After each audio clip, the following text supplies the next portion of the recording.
All right, Do they know that? Do we need to repeat that for them? so Cynthia and Abena, unfortunately, until Faisal shows and we have an actual quorum in the room, you guys can listen, but you can't participate, no questions, no comments.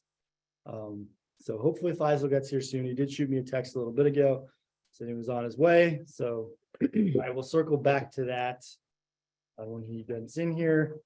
I've got nothing else to do then to get this started, so Ken, kick it over to you and we'll get this first committee going. Ken Quincy, Chairman of the Planning Development Committee. And our first presentation is update. Okay, Well, I'm going to kick it off. You are. Thank you, okay, Ken. Gotcha. I just wanted to do a quick introduction to our most favorite project, Lake Accotink. As you guys know, the current dam was constructed in 1943. We actually ended up having getting the land in the early 60s. The park is 476 acres. Lake Accotink is actually about 55 acres in size. And as you know, we have quite a few visitors each year, anywhere from over 250,000. One of the unique characteristics of this park is that it's accessible to residents from numerous communities. And I think that's one of the ideas that goes into the prosa as well. Over there. So just as an overview, and I'm not sure that we've ever really talked about this, but there's actually about 84% of this park that is dedicated to preserving and protecting and restoring natural and cultural resources. I know John Burke is on the line, and Charles knows that well as well. The activity core is actually a very small portion of this park. But within that activity core, we have a complete park. We have ball fields, courts, playgrounds, areas, shelters, overlooks, marinas, a carousel that's working sometimes. So there's quite a few things Generous. that go into this park. And the main reason why I wanted to bring this up was just to kind of give you a background on our outreach and where this really began. So we did the master planning process, started in 2016, and we started to talk about lake management strategies and the CIP process in 2018. We put it on pause during 2020, and we're at a point now where the Board of Supervisors has enlisted a task force to review the staff recommendations, which you're going to hear about in just a couple minutes with DPWS and ourselves. And we hope to reinitiate the master plan process in the future. So you can go ahead. And so now I want to introduce Charles Smith and Chris Harrington. Thank you.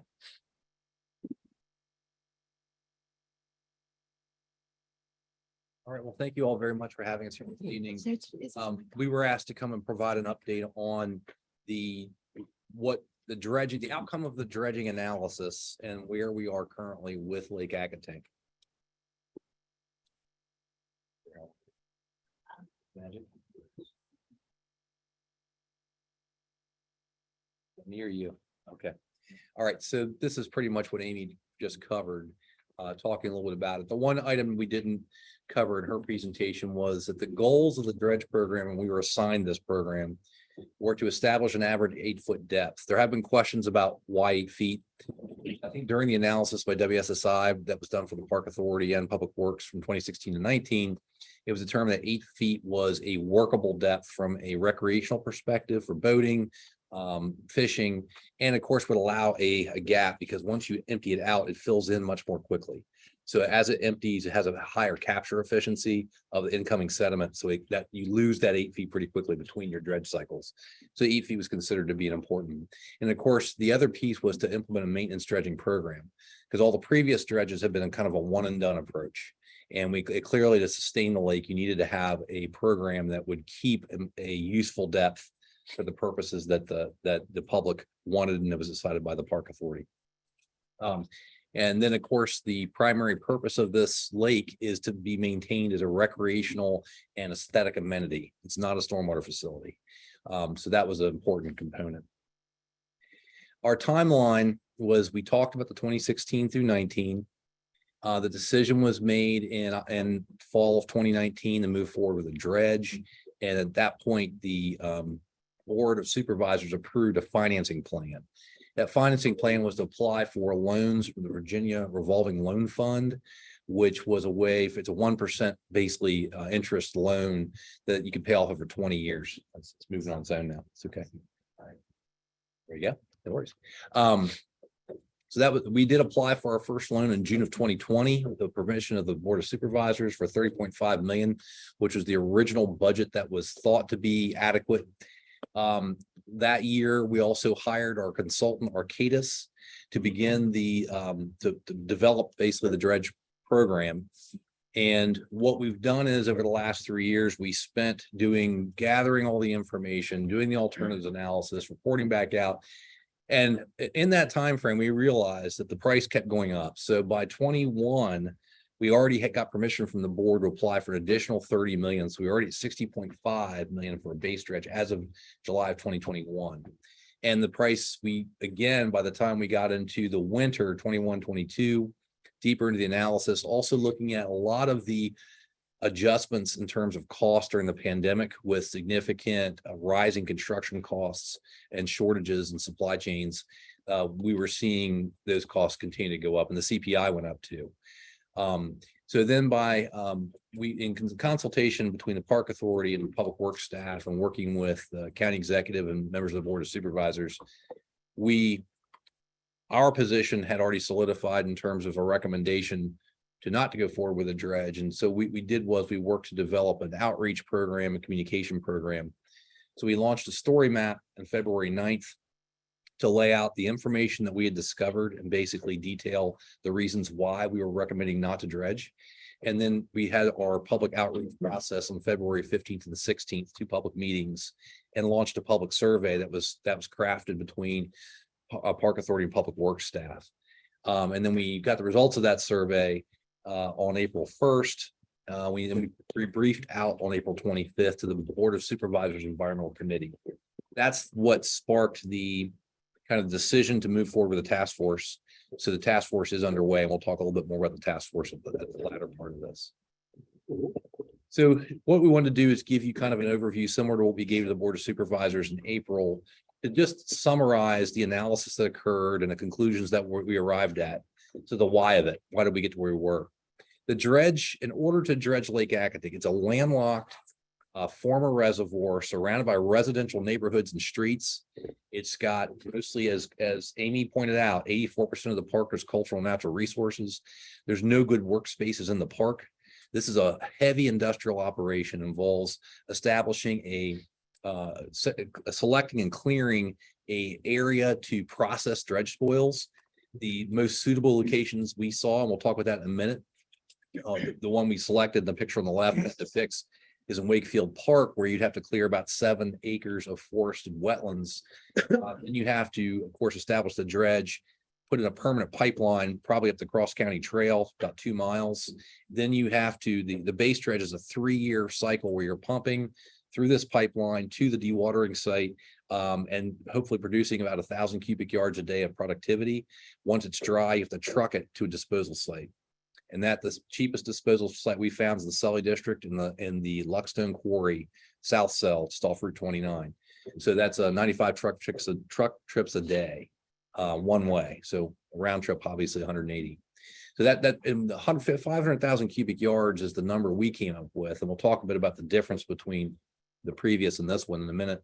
And then, of course, to establish a maintenance dredging program that would every 5 years approximately have to redredge about 150,000 cubic yards to maintain that useful depth of the lake. So the evaluation of options, we looked at both dry and wet dredging. That was really important because we understand they're significantly cheaper to technically excavate in a dry condition versus having to dredge in the wet. So what we discovered, though, and this has been a big question from the public, there's a reason why both the 1985 and the 2008 dredges were wet. Accotink is a very flashy stream. It's kind of a violent beast, and we do dry dredging or excavation regularly on our large lakes. For instance, the PL 566 lakes like Royal Lake and Wood Glen and Mercer. We do those in the dry because we can. Their size to their watershed and the inflowing stream is relatively small in size, and we can control that flow through the footprint. But Lake Accotink, you cannot. It's a very powerful stream. It's like you put a drop of water in the basin and it floods. You know, it's coming out of its banks. So we felt that wet dredging was the only option to dredge. We also evaluated 19 potential spoils processing sites and went through a really detailed analysis and a lot of behind the doors conversations between Park Authority and Public Works staff to kind of hash out, you know, what could and could be not be done, and of course also calls to aides to supervisors to figure out what could not be done.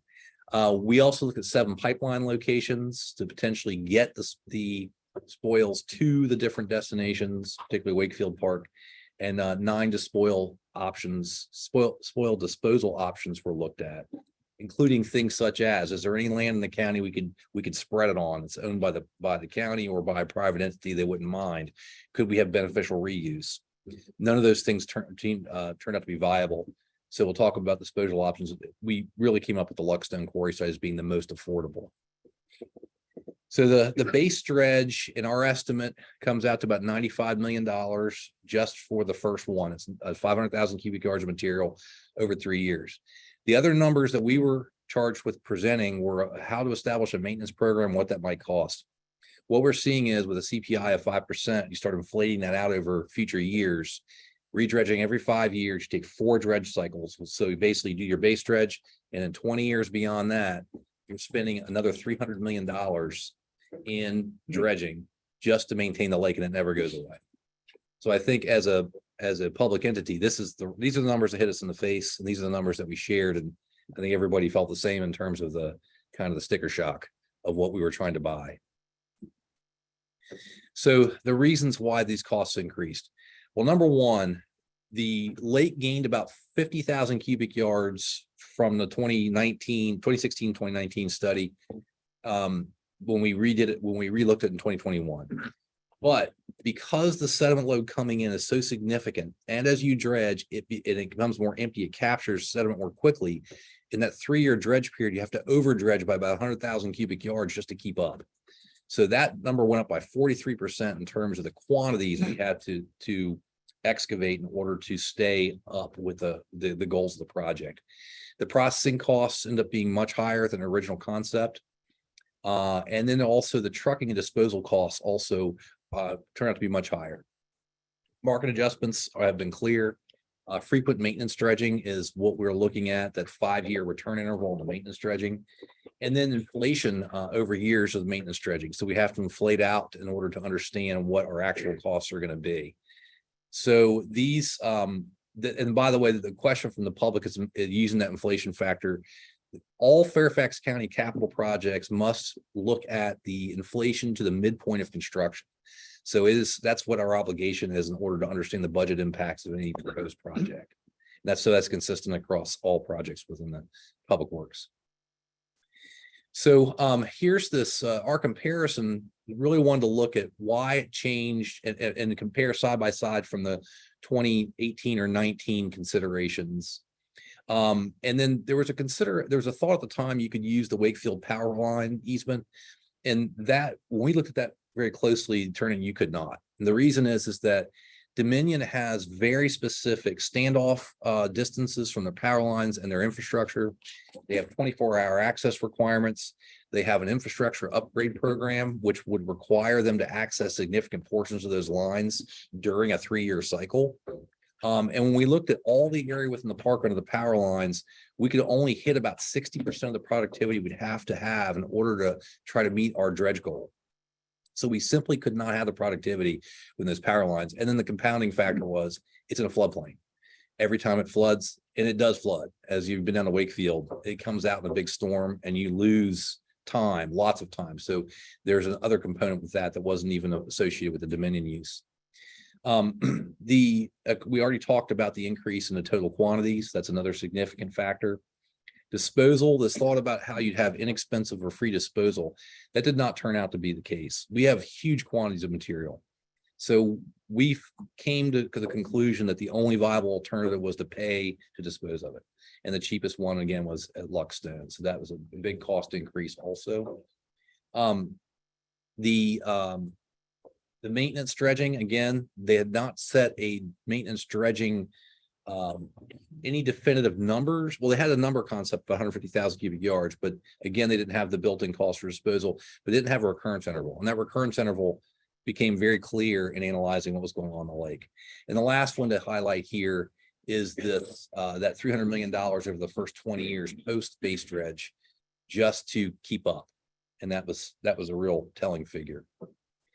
So the reevaluation of we reevaluated the smaller offline lake option, which was one of the management options that had been discussed as part of the sustainability study from 2016 to 19.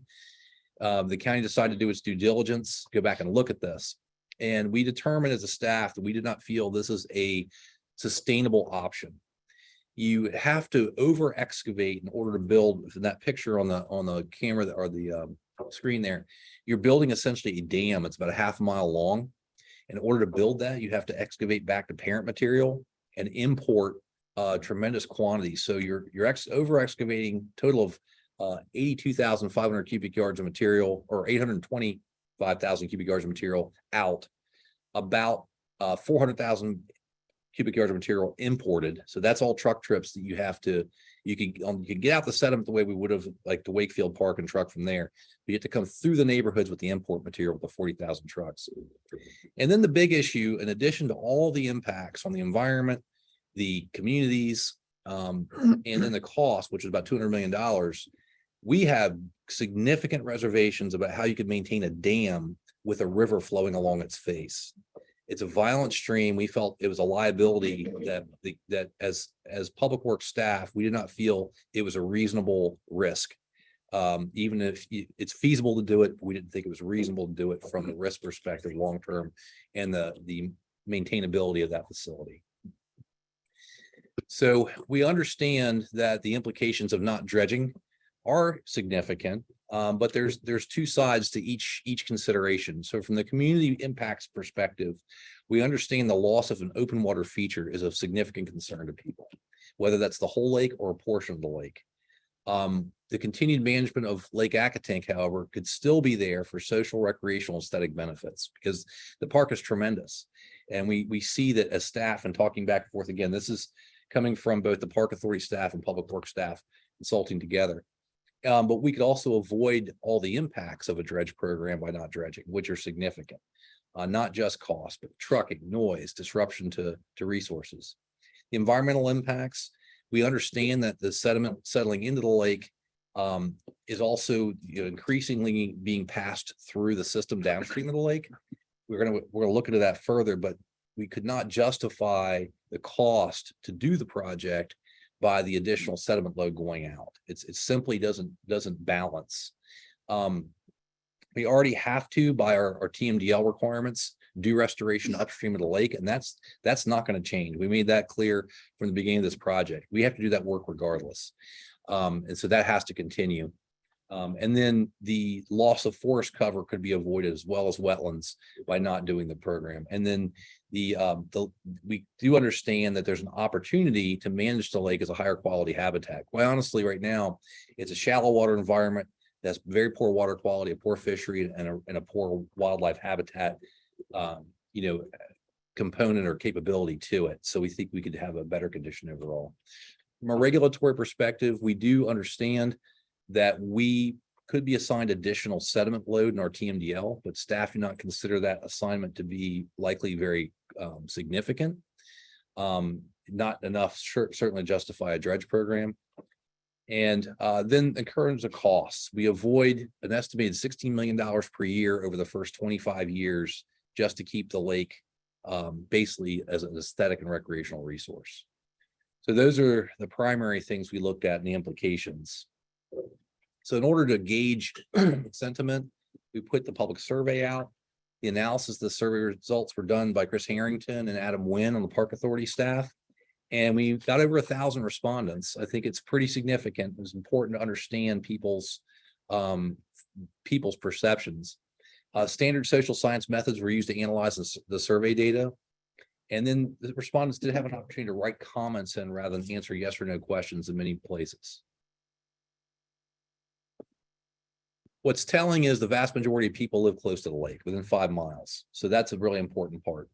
It's also important that about 90% of them were familiar with what was going on. They knew that this study was underway. Clearly that drew them to this survey. Of the visitations, interesting there, you can see that there's a kind of a range of visitation that was captured. But what is significant, we learned a lot about how people use the park. So this could be helpful not only to understand what's important to them within the park, but also to help guide future efforts by the park authority potentially to resume master planning. And then from the open-ended comments, one of the most important things was an equal number of people supported dredging or not dredging. So it was funny. It was interesting from we got very vocal comments about need to dredge, but when it came to the survey, we felt the respondents were split, almost dead even on whether or not to dredge. And then of course, we had 20% expressed concerns about the dredging costs, and you can see the additional numbers there. So our recommendation is not to pursue dredging and not to pursue a smaller offline lake option. We do recommend that we return to the master planning process and determine how we can manage this significant resource for the benefit of the public and reinvest in that vision. And one of the things that's made clear by your leadership is that we can't simply go back to master planning. We need to have some commitment to fund whatever is decided to do within that master plan. And then, of course, we really feel powerfully that there's an opportunity to reimagine this park with the community. It's heavily used, a lot of people, great access, as Amy pointed out, and this is a great opportunity. So this was our recommendation as county staff. So the next steps are the task force is underway, as Mr. Stone knows very well, as well as the staff know very well. We had our 3rd meeting on Monday night. At this point, the task force duration will be till December. The intent, as we understand it at this point by the task force leadership, is to try to report out to the BOS at the EC meeting on December 12th is likely the date. And then their report, of course, will be a series of recommendations to the Board of Supervisors as to what they consider should be done next. And just as an added note, we as staff are attending those meetings. We are supporting the activities of the task force with information. We also are preparing to get a consultant engaged who will help us look at either no action or a managed wetland option, as well as some of the other implications of doing different things with managing Lake Accotink over time. That consultant will work through this fall, parallel to the task force, report out to the task force periodically, and then help inform the decisions that they make. But that consultant is managed by staff and staff only. Yeah, are there any questions from the board? Before we do questions, I want to read Cynthia and Abbott, so we'll go back to my second motion, which is the verification of the remote participants' physical absence comports with the policy. So pursuant to Park Authority's policy 111, remote participation in public meetings, I move that Dr. Cynthia Jacobs Carter and Ms. Amina Adu Houghton be permitted to participate remotely in this meeting because it comports with the policy we adopted.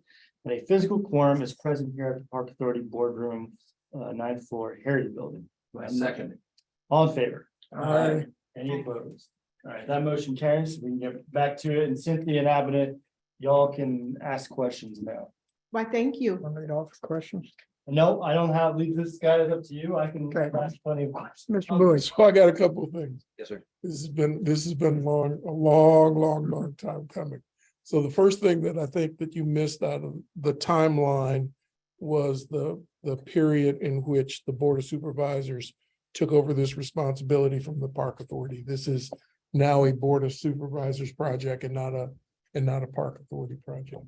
So that was just a statement. Second thing is there an active stream mitigation program upstream and downstream in progress right now or being planned, and any cost parameters around that?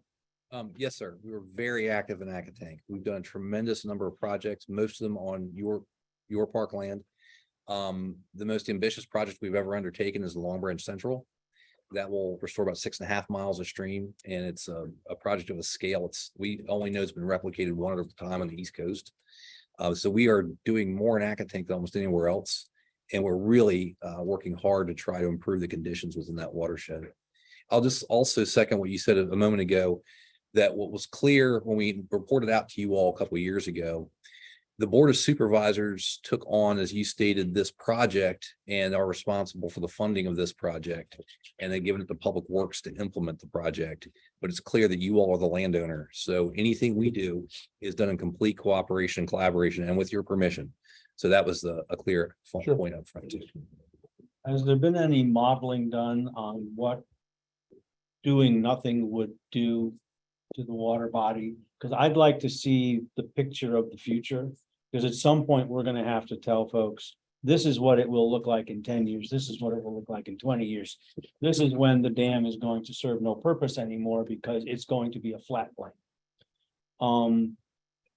The other thing is, have you considered using this area as more of an environmental training center for the things we would normally do when we are reclaiming a piece of land? Because nature is going to do this to us if we don't dredge. And knowing the environmental impacts, but also as a training center for people who see this coming and have it as an option. I'm thinking like we have nature centers and we have garden centers and horticultural centers, but we really don't have an environmental place where you can study the changes that are happening. This would be a case in point I would pick. If I wanted to put up a lab to study sedimentation and the transition that a water body goes through in order to become lesser than a water body. I would think the universities would love to have that as a laboratory, at least the ones that have environmental programs. Well, over time, wouldn't this look more and more like Huntley Meadows? Well, that's been a big discussion point. And to your first point, sir, that's one of the first questions on people's minds. What will it look like? How long will it take? And we are preparing what I mentioned a few minutes ago about getting a contractor on board to help us with this. That's exactly one of their tasks, is to try to help predict to the best they can with the uncertainty that is in the system, what it might look like and how long it would take if nothing were done. And then beyond that is how you could manage it for this dynamic system to be a much higher functioning, potentially a wetland complex. And that's been one of the visions. Certainly this could be something that we share broadly. I think in many of our projects we have welcomed, and I'll tell you about Long Branch upstream. We have this very broad partnership. We've funded 7 additional gauge stations from USGS. We're doing extensive watershed assessment analysis using our consultant, our own staff, and USGS staff, and working with volunteer groups. So it is and we're also working closely with John Burke's group on that project. So yes, we could certainly look at that over time as a as a consortium looking at that water body. From the public works side, we have to have a conversation with Park Authority about who manages what. Right now, that dam is a Park Authority dam. So it is a Park Authority facility. So that's a discussion point for whatever decisions made, is how that occurs, how it's managed. And just to chime in, Chris Harrington, Director of Public Works and Environmental Services. That's why our ending recommendation to the Board of Supervisors, my recommendation was to reinitiate the visioning process for the park and the lake. It would be a Park Authority led process, funded and with funding for implementation, because there are many options that could occur that would be dependent upon community desires. We will be hiring a consultant to help us understand what the evolution of the lake could be and what the options to manage that evolution might look like with associated costs. But fundamentally, as Charles mentioned, it's a Park Authority asset. And so that's why that was an explicit part of our recommendation.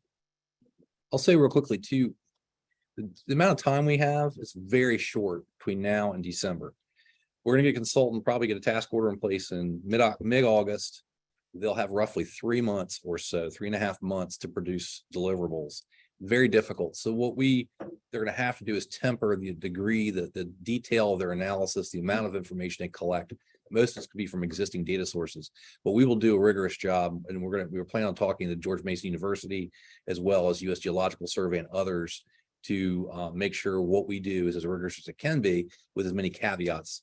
But as Chris pointed out, when we pivot to whatever's going to happen next, there will need to be much additional analysis to better understand and predict and assign cost to what needs to occur next. So we'll have a good idea, a much better idea. And the company we're using is an international company that does this. This is what they do. So we should get a pretty good idea based on their analysis. Is there still a revenue opportunity here if we could sell some of those stream mitigation credits and reinvest whatever revenue would come out of that back into the park? Or is that not feasible at all? So we looked at that years ago. We did. And the big issue there is, so we know that Prince William County, we know the Reston Association, of course, gets revenue. That is a private bank. It is a private landowner and a private developer.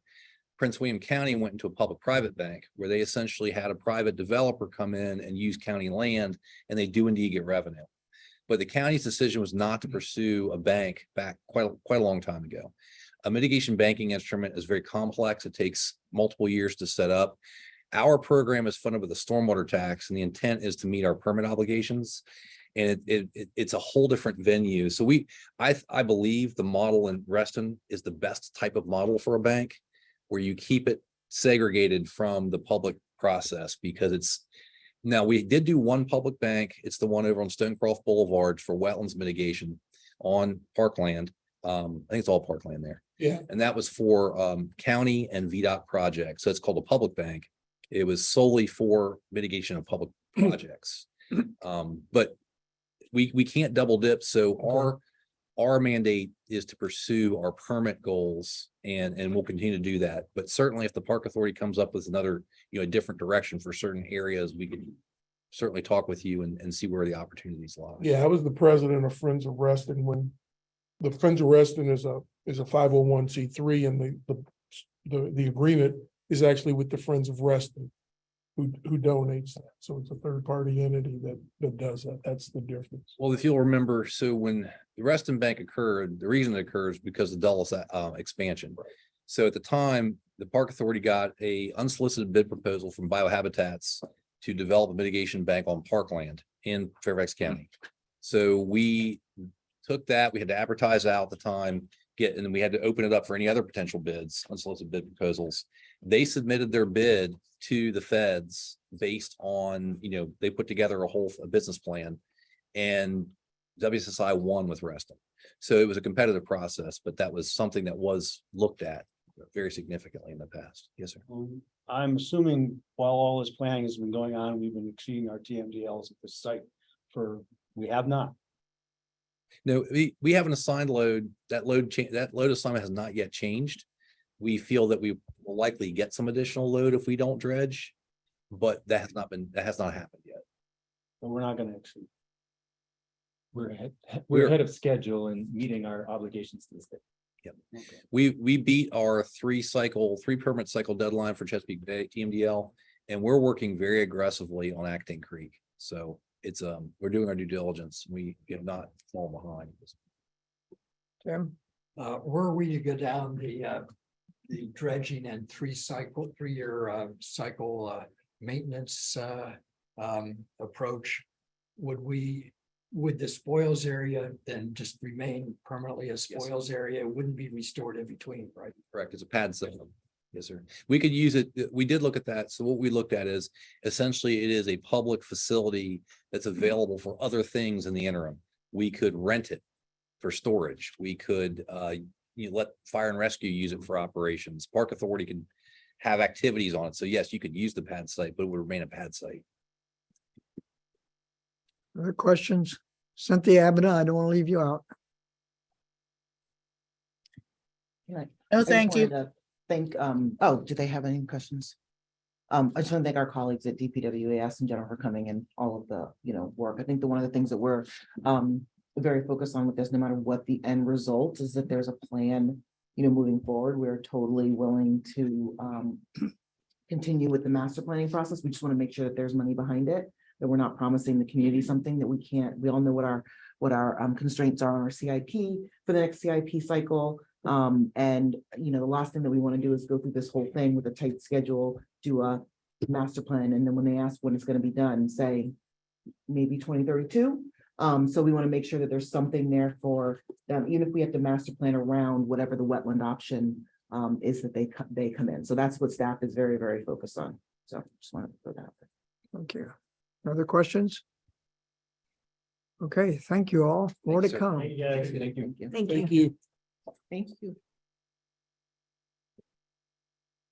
Next item is the Tyson's check-in with presentation from Trey.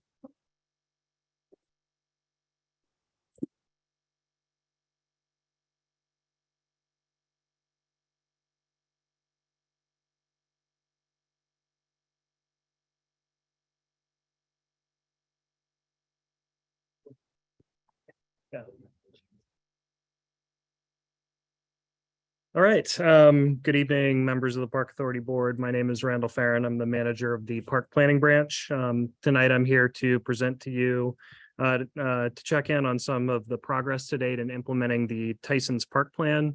As you all may recall, in recent years, the Park Planning Branch staff has provided the Park Board with a comprehensive update on progress in and around the Tyson's Park system.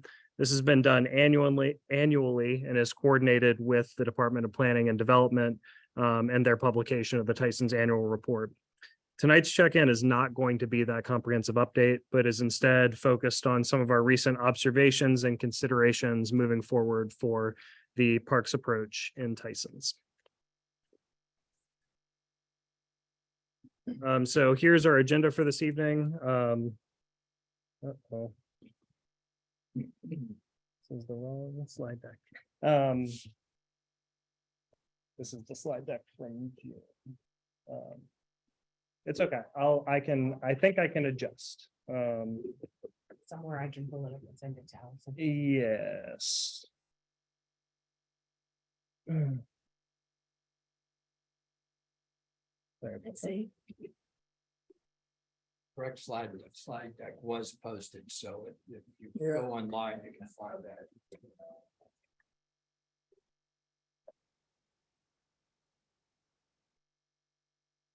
At least a slide deck with today's date. That's a good start. Oh, I saw it. No, I already see it.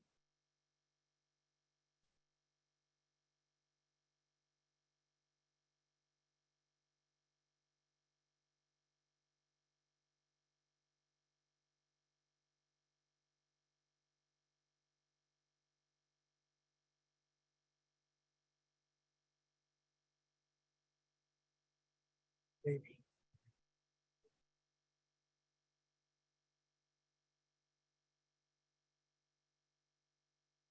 Want to go to the board materials page and then share that screen. Yeah.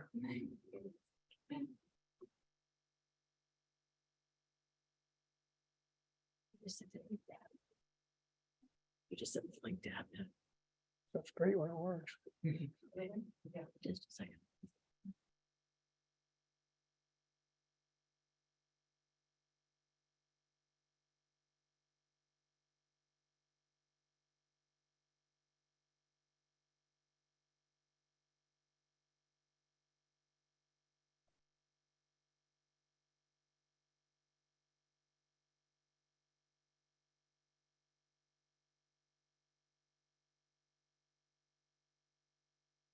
Here we go.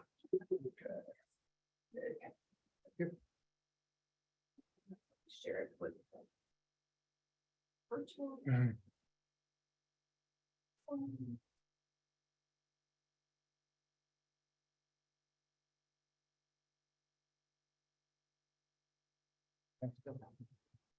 I think that, okay, great. Okay, thanks. No, it's fine. All right, thank you. So we'll just start with a bit of background on the policy foundation of park planning and the Tyson's Urban Center. So following the 2011 adoption of the Tyson's Urban Center Plan into the county's comprehensive plan, the Park Authority coordinated with many stakeholder groups to develop the Tyson's Park System Concept Plan. This plan was adopted by the Park Board in 2014 And since then, it has served as the primary guide for the development of parks in Tysons. This plan comprises several elements listed on the right side of this slide. And importantly, as you can see from this list of elements, the plan is holistic and reflects the concept of complete parks, the concept that we're still pursuing today with our initiatives such as PROSA. And while the plan does touch on these many elements, implementation of the plan itself is often emphasized just one of those elements, and that's athletic fields. And specifically, the plan calls for 20 athletic fields to be constructed in Tysons to serve Tysons at its planned build out. This map shows the overall park plan vision for Tysons as adopted in the Tysons Urban Center plan. The plan showed a park network comprising a mix of park typologies shown in the bottom left corner. The plan sets an urban parkland standard consistent with the Fairfax County Urban Parks Framework. And this slide also specifically calls out which athletic fields have been built to date in implementing that element of the plan. Specifically Quantum Park, the Diamond Field at Westgate Park, and the 2 fields at Ken Lawrence Park. This chart shows the same progress that I was describing with the map on the previous slide. I'll note that athletic field construction has so far generally outpaced the need generated by development in Tysons. However, we are still very early in terms of the planned ultimate build out of the Tysons Urban Center. Since 2010, there's been a little less than 7 million square feet built and occupied in Tysons. That's new gross floor area. And so that really generates a need for less than 2 full athletic fields based on the formula called for in the plan. But we do have 3 built fields in Tysons since that time. That said, there are 9 proffered fields that have not yet been realized, some of which date back many years. And it could be years before they come on board, if at all. And an additional 8 would be needed to meet the 20 field goal called for in the plan. So as Tysons builds out, we know we're going to face increasing constraints related to the costs of land and availability of land, which poses a challenge most specifically to the provision of new athletic fields. Furthermore, the focus on providing athletic fields and implementing the Tysons plan has come at the cost of other recreation opportunities, meaning that sport courts or larger unprogrammed open play areas for pickup games and gathering may not have been provided.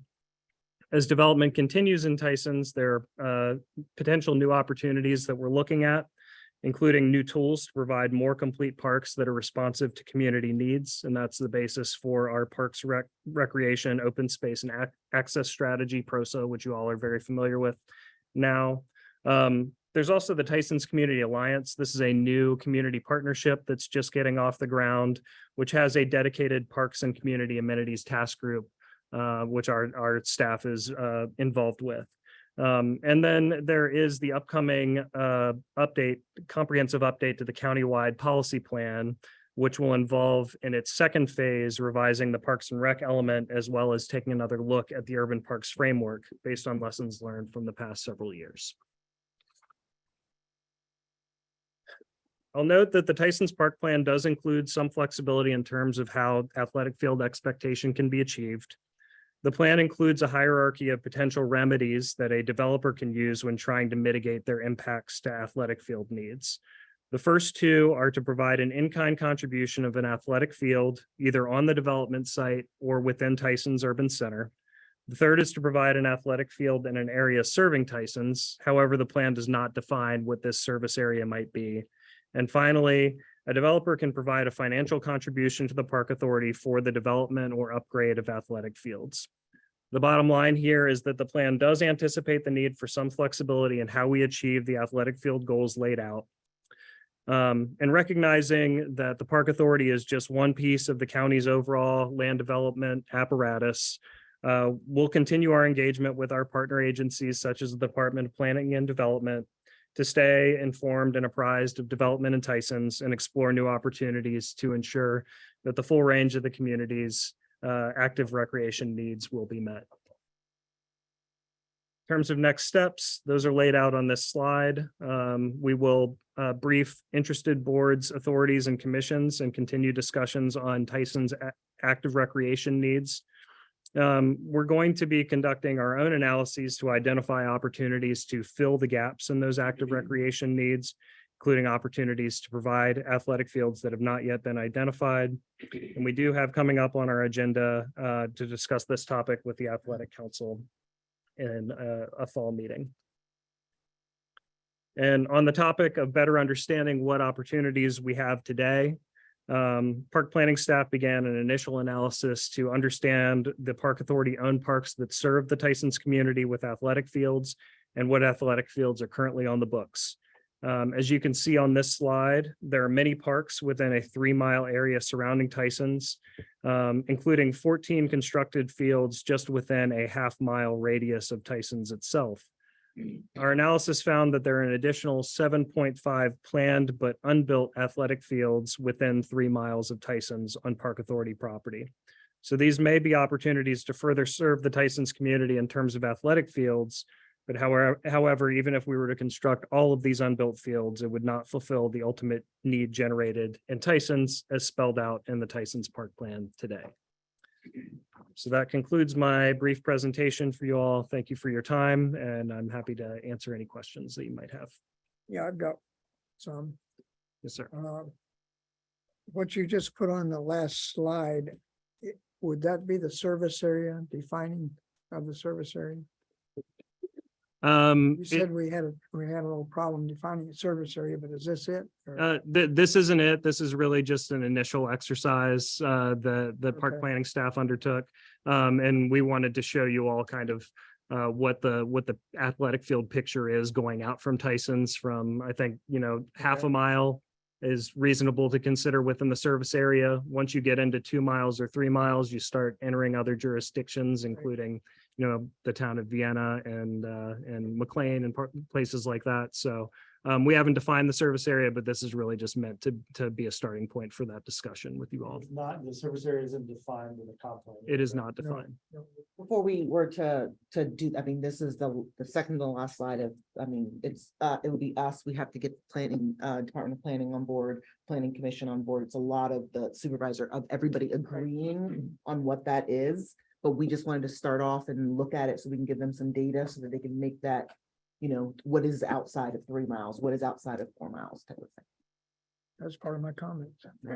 Thank you. Go ahead, Tim. So for a proffered field, whose responsibility is it to find the land, or is that in the proffer, whether they're including a field and land, or whether they're just giving us money? Sure. Yeah. So that's a great question, and it really depends. The proffers have a whole range of different kind of arrangements. Some of which are the applicant actually has identified a piece of land and they are giving that to the park authority as soon as that proffer is triggered. And in some cases, building the field itself. We do have some older proffers on the books that are a little bit less firm, that basically say the applicant will make a good faith effort to secure that land. And if they can't get it, then they will, give us some amount of money. So these days it's a little firmer. And the most recent practice has been that if it generates a need for less than a third of an athletic field, then they will give us the cash in lieu.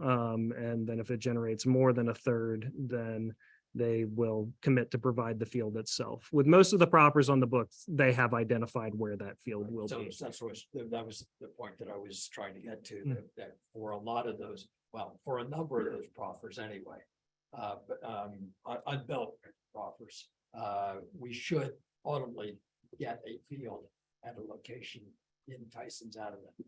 Ideally, yes. Yeah. So ask the question again. Go ahead. You have a different opinion. Say it, restate it. So the point was, I think he was saying that a number of the proffers have already identified land on which the proffered fields. So at least for those. Go back to the slide with the, go back to the slide with the numbers on it, Sure. please. Nine. No, That's number 9. So the Yes. 9 proffers that are proffered but unbuilt, nothing has been approved. No, no, I. So they can come back and correct me if I start, they can come back at any time with a lot of what starts off doesn't end up being that way. And there's no telling how long. these Until are the gonna building sit. is built, the proffer is. Correct. locked The in. only ones that I think are a set in stone are obviously built and expected and pending applications. Looking at this in terms of in the books, in my pocket that I have, that's 16 fields that we have no commitment to. Even if it's in my opinion, even until that we've got an approved development plan. Thank you both for the clarification. Thank you. Other questions? Well, I've got one more. You mentioned in the next steps, toward the last, is there a timing or an arrangement as to when these things will take place? Brief boards, authorities, because we do that right away, right? Is that So we have not set up these meetings aside from, I believe we are with the athletic council in September would be the next step. As far as beyond that, we have not coordinated those meetings yet. This is really just the initial conversation with you all before we move ahead with that. And I defer to Okay, included in that, and maybe it's included in number 1, boards, authority and commissions, are the 2 planning commissioners from the Providence and Hunter Mill District. Were very heavily involved initially, sure. so they should be included if they're not. Yes. Absolutely. So the order sort of went, identify that there's something here, and that's that slide with the 9 and the Right. 7. And that the likelihood of getting those 16 fields in Tyson's proper likely wasn't gonna happen. So an initial meeting. And then it's, okay, now we all have our own boards. The planning commission has DPD has the planning commission. We had to come and talk to you. And then trying to work out what the next step are, working with the planning commission, working with the urban committee, plus the parks committee, and how we're gonna sort of have that conversation. The conversation with the athletic council is not gonna be to tell them the answer. It's really to go through this exercise, because people have been having discussions about this, and we wanted them to hear it from us, that this is not we're not moving away, veering away from the plan. It's just, we have to go into reach in our pockets and use some other, I don't know, I understand. yes, no, yes. I just wanted to make sure that the 2 planning commissioners that were from the districts involved were included. Yes, no, I guess what I'd like to see, because all of these proffered fields are pre-PROSA. I'd like to see an overlay of PROSA on the Tyson's area to have a microcosmic view of, are we looking at the standard that we want? Or is there, by some wondrous activity, have we exactly hit the button on the head? And we have now got a plan in Tyson's currently that we're revisiting that might already fulfill the PROSA requirements. Because if we build all these fields in the area that is designated, are we doing better than PROSA? Because we're looking at a 10-minute walk, right? From an entrance. yes. If we put 16 ball fields in Tyson's area, are we basically giving Tyson's more than PROSA would give them if it was applied? Well, I think that the first thing is the magic wand to be able to fit that many fields into Right. Tyson's. Fields are enormous. I think that because of the size of the field of putting them in, it will fail some of the PROSA sniff tests in creating a complete park. Yeah. Which is just the one thing. Now, it would fit the recreation, but as Randall said, one of the things is that are we providing a good mix of recreation, providing a monoculture recreation everywhere, then checking the box and say the entirety of Tyson's is been served in the recreation, active recreation portion of PROSA, depends on whether or not you choose to play field sports. There's a lot of stuff that we can put in. Population is gonna be, higher, equity is gonna be,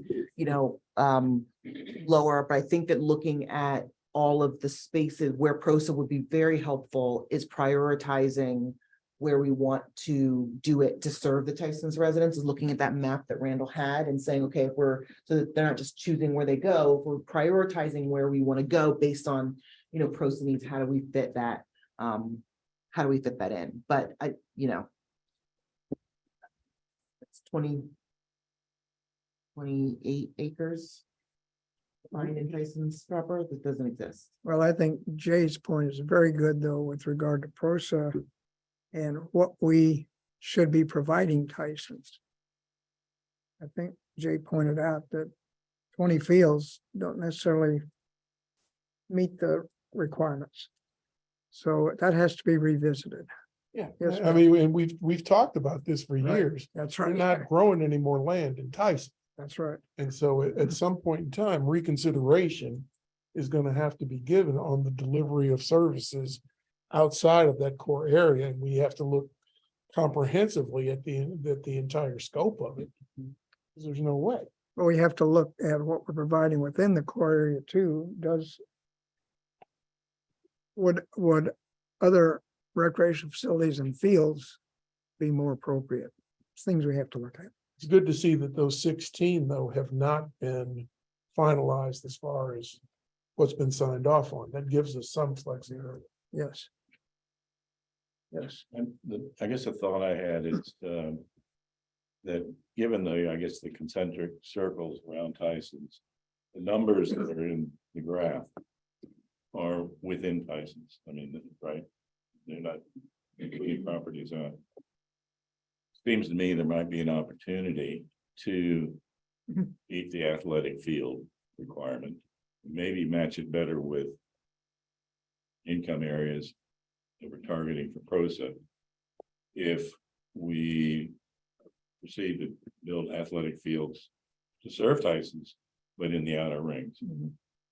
And not giving up the interest in having open spaces, quality open spaces within Tyson's as a replacement, if you will. So it's just a thought. Yeah, I mean, Good thought. that's the inequity of the proffer system. There's only two places that are really getting significant profits, Reston and Tyson's. And that's just inherently unfair when we talk about equity and PROSA and those other things. That's not new either, as you It's pointed not- out. Any And other, it's difficult to change. It's difficult to change. any other questions? Okay, thank you. More to come. Thank you. Thank you, guys. This time I will adjourn the Planning Development Committee. Right, so I call to the order for administration and board committee meeting. Keith, And we will be on that. I believe we have Keith Snyder here with us. Presentation. yes.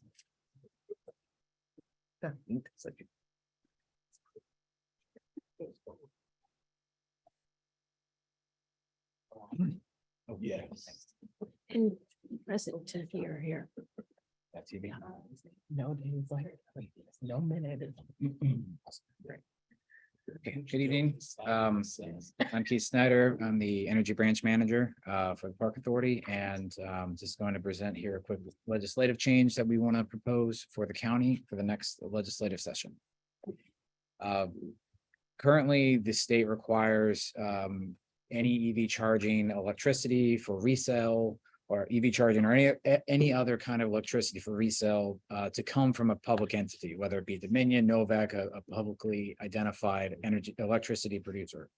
The Park Authority and other entities are interested in two different things. One being a standalone solar powered EV charging station that could go to any kind of park facility that has an open parking lot, may have some trees around it, but mostly sunshine where we don't have grid connection. So this would expand our ability to put EV charging into across our network, and it's even portable where we could put it for a season or move it as need be, depending on the demand. From the other perspective, if the state is requiring electricity for resale to come from Dominion, when we put solar panels on our facilities, like we're gonna do at Spring Hill in the fall here, and we're planning on putting EV charging, the utility could come in and conceivably want us to pay for that electricity that we're putting out for EV charging, even though we have a solar panel on the, behind the meter. So we want clarification to see where we can draw those limits.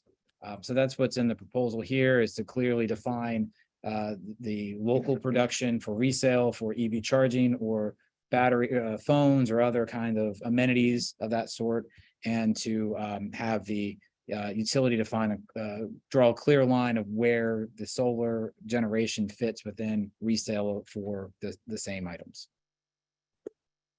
Timing perspective, we're reviewing now for Park Board, then it goes to the Board of Supervisors, then down to Virginia, and If we're lucky. if we're lucky, if it gets accepted into the package. And then potential change would happen July 1st next year.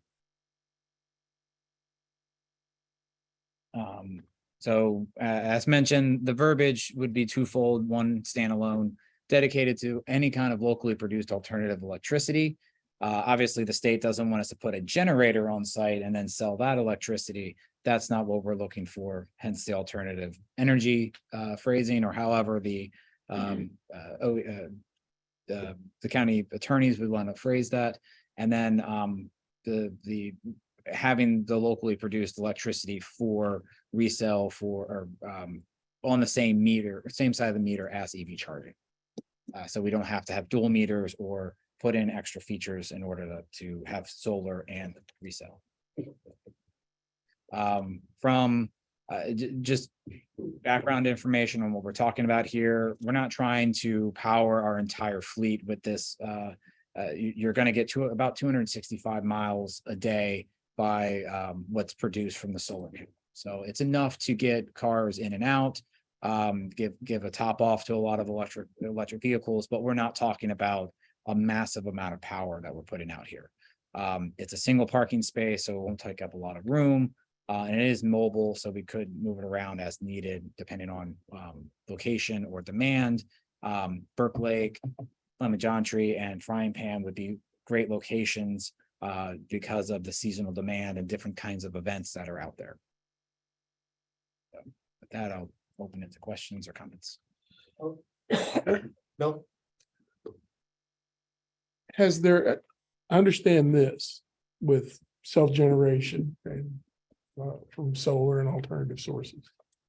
Has any consideration been given to potentially us filing, or what's the feasibility of us filing to be our own utility? That is probably not something we want to do from multiple perspectives, since we don't have the infrastructure beyond the grid meter, and Dominion's put in that infrastructure. We would be only getting back wholesale prices for what we generate, which is a fraction of what we actually pay. So the rates just aren't high enough for us to justify putting in generation on our side of the meter. Because this is only going to get big. We get the biggest bang for a buck from removing the resale or the retail price that we're paying. But once we export it to the grid, we're only getting wholesale, which is maybe 4 or 5 cents per kilowatt, versus wholesale or retail right now is up to about 11 to 12 cents per kilowatt. So it's better for us to offset what we're using and not pull off the grid versus put back onto the grid. Ron, you had a question?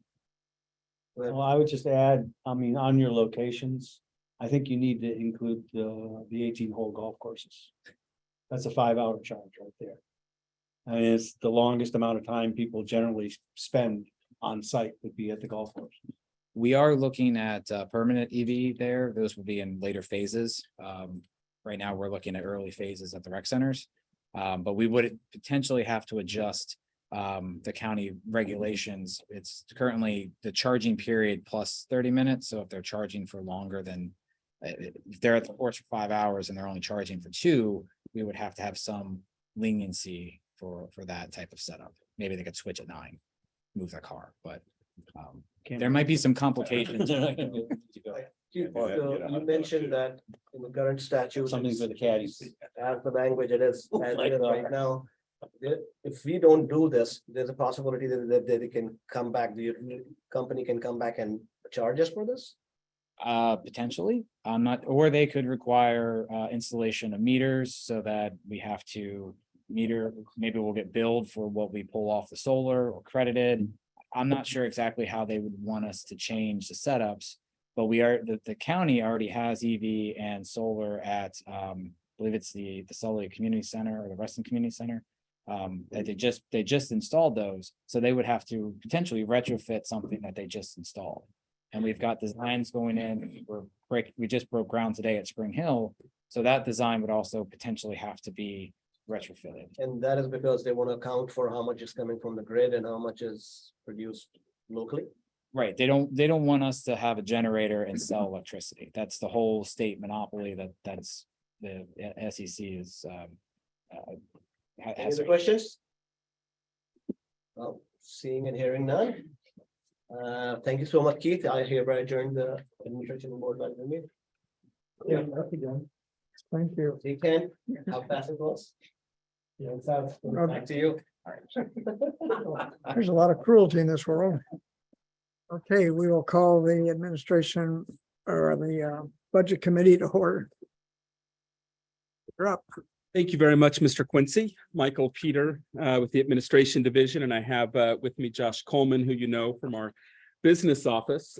We are going to continue to talk about what is becoming an increasingly complicated drive into the FY25 budget development. One day we'll be able to just come in and say, here, this is all the money we're going to get, and we'll be able to know what to do with that. But that's not what's happening this year. We have sort of some double-edged things that we have to deal with here. So today, we're going to talk a little bit about what's coming up with the calendar and why Chairman Stone has asked for an additional meeting in August. We'll talk a little bit about the revenue fund. Yeah, I'm putting all that on Kyle there. We'll talk a little bit on, what sort of the challenges are in terms of the revenue fund and how we currently, the way that we put our fees together, we can't really react to the changes that are made in the Board of Supervisors process in the budget as it goes along through that process. And then we'll talk about some potential fee changes that we're putting forward for consideration tonight as well. So just to refresh everyone, our proposed budget development guidance. The Board of Supervisors has, of course, directed the county executive to take a look at all of our rates and fees across the county, review current services to see are there different ways that we can do things in essentially more efficient ways to try to achieve some savings. Any budget requests that we may put forward should only be related to existing programs. So no new programs being put forth at this time as far as the general fund is concerned. And then you bring this into the really what should have been the headline here. We across the board are being asked, all departments are being asked to put forward at this point, very early in the budget process, potential budget reductions on the general fund side that would total 7% of what our general fund allocation is. And you can see here, for us, that's just about $2.4 million. And this is the other edge of that double-edged sword that I was talking about there, because we have some other budget items that we are absolutely trying to push forward for additional investment. But we're putting this together in such a way so the county executive has options to take a look at as he's developing the proposed budget.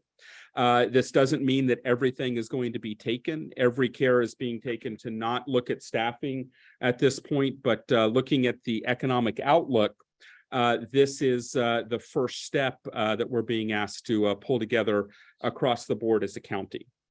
So that's really the reason why we're talking about coming back together in August as we're working together as staff and working with Jay and the team to put together options for what those budget reductions might look like, so we can come back here and discuss those and seek endorsement of that package, which is really the first step there.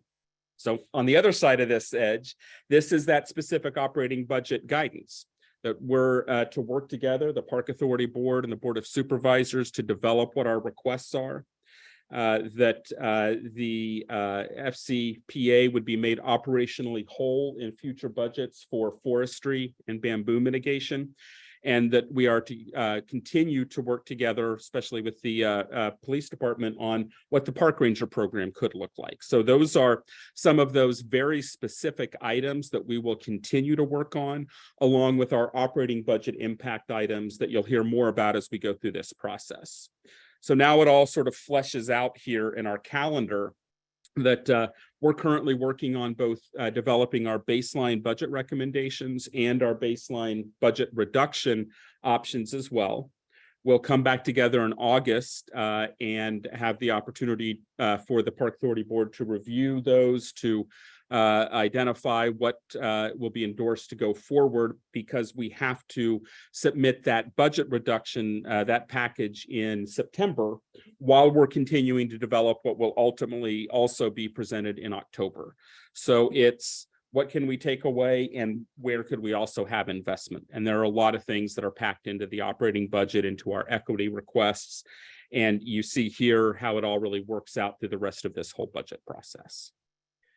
So are there any questions at that point? I'll take a pause for some water. Okay, questions? Your pause has expired. I think somebody just a second ago was calling me Killjoy today instead of money bags, but so on the revenue fund side, there are challenges that that we are facing. When we are meeting in September, we'll talk about our fourth quarter report, all the wonderful things that we saw happen with the revenue fund this year. Remember, we came back together and you approved a second revision to the revenue fund. We met and exceeded those goals. You can see that our revenue totals for the year for FY23, we came in about $51.4 million with expenditures of about $44 million, meaning that we had a net of $7.6 million. Now, we'll talk about how all that we work through that and what that will look like as far as our recommendations for the revenue sinking fund and our revenue stabilization fund. But we just wanted to put that in there so we could then show, for comparison's sake, what happened throughout this budget cycle. So you can see then in the column marked baseline proposed, this is what the Park Authority Board, which you approved as our base budget submission back in the fall of last year. And Josh will explain here in a couple of minutes how we developed our baseline rationale. What our goal was to be able to net $4.4 million in this next year. And it all was really working out with all of the baseline assumptions that we had, which included some small personnel increases that we were assuming, some small CPI increases. You can see that we had a pretty good handle on what we thought what would happen this year, which is, relatively solid growth from FY23. Then when the county executive proposed his budget in February, you can see that all of that work adding in then now a 2% MRA or COLA increase for salaries, that had to be passed along to the revenue fund as well, because we couldn't say general fund employees could get it and revenue fund employees could not. So you can see that that net that we were counting on to be able to reinvest in our system was already reduced by what the county executive proposed. Then we get to May when the Board of Supervisors approved the final budget that was adopted, and you can see that that was further eroded by wonderful necessary compensation increases for staff. But you can see that we went from $4.7 million in our projected net to $2.9 million. So in our base budget, that's almost $1.8 million that now we need to figure out how are we going to react to that? How are we going to accommodate that? Because our cycle did not allow us to be able to change things through that process. And this just shows those baseline adjustments there and how we got to that 1.8 million. Still, there's some more with salary compression and some other internal analyses that are going on that'll probably push that a little bit more, but it leads us to this issue. Josh, I'll turn it over to you there, sir. Yeah, so when we went into FY 24 budget planning, you all actually back when we did the last series of fee adjustments would have seen this chart of why do we want a $4 million net in the revenue fund? Why are we targeting that, right? So these were the goals that we had going into FY 24. We want to put 1.5 million back into the stabilization reserve. We have an audit requirement from a few years ago to continue to build up our deferred revenue relating to summer programs, most of which is camp. And then lastly, that we want to reinvest in the sinking fund. We know a significant deferred maintenance backlog. And that last one is truly where we should be putting the majority of our net moving forward and long term, right? We really want to be hitting 2 to 3 million annually of being able to reinvest based off that significant backlog. The other ones are hopefully shorter term requirements that we have. And as we clear those, we're still going to have the sinking fund requirement or desire that we need to continue to reinvest. So that's what we went into the year with. Obviously, the issue is Mike's laying out, going from a $4 million net and dropping down significantly. When we have unplanned expenses, it's basically eating into our net revenue and then ultimately what we can do at the end of the year. So we end up looking at new revenue when we come to you with the fee package, and we base that on, we need to clear $4 million net for those reasons you just saw in the previous chart. We use fees to balance that out, right? So if our expenses are going up by a certain amount, we need to look at how we can potentially generate new revenue or fees. If the county introduces those expenses beyond what we've planned, we currently today don't have an immediate recourse to raise revenue. We have our annual fee process we go through with you. But we don't have something if the county goes beyond what we've planned for to raise fees immediately. So these, the reductions in this net revenue, again, really affect our ability to meet our net goals and ultimately, address those significant deferred maintenance needs. So the question we have is, do we not address the deferred maintenance, or do we potentially look at, again, increasing fees to make up the difference based off the actions that the county took? So based on this question and the fact that we're always behind the 8 ball, what Chairman Stone had asked us to do was to look at options that we could lay on the table that may give us the opportunity to be able to react to Board of Supervisors directed costs in future budgets. And he also asked us to review where might we have the opportunity to immediately address some of these potential shortfalls here with some fee adjustments that we could discuss now to be able to meet these needs, because we don't really have any other option. Now, granted, there are many conversations that we will be having with our equity consultation and cost recovery, several different things we'll be discussing. But right now, there's a hole that we're projecting that we may very well need to fill.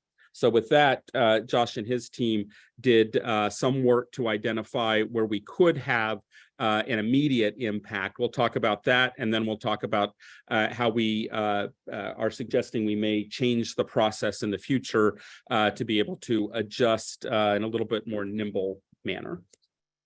So the first item here, based off of what we've just gone through, putting forward potentially for the August meeting to come back with a potential out of cycle fee adjustment for consideration. So the top section there, programmatic fee considerations, those are director approved by Jay, but we did want to mention those because we do see programmatic fees as an area where we need to, have that consideration of fee increases. Summer camps in particular, our most in-demand program, and pricing, if you remember, we held back last year based off the county providing some dollars to us to hold those fees.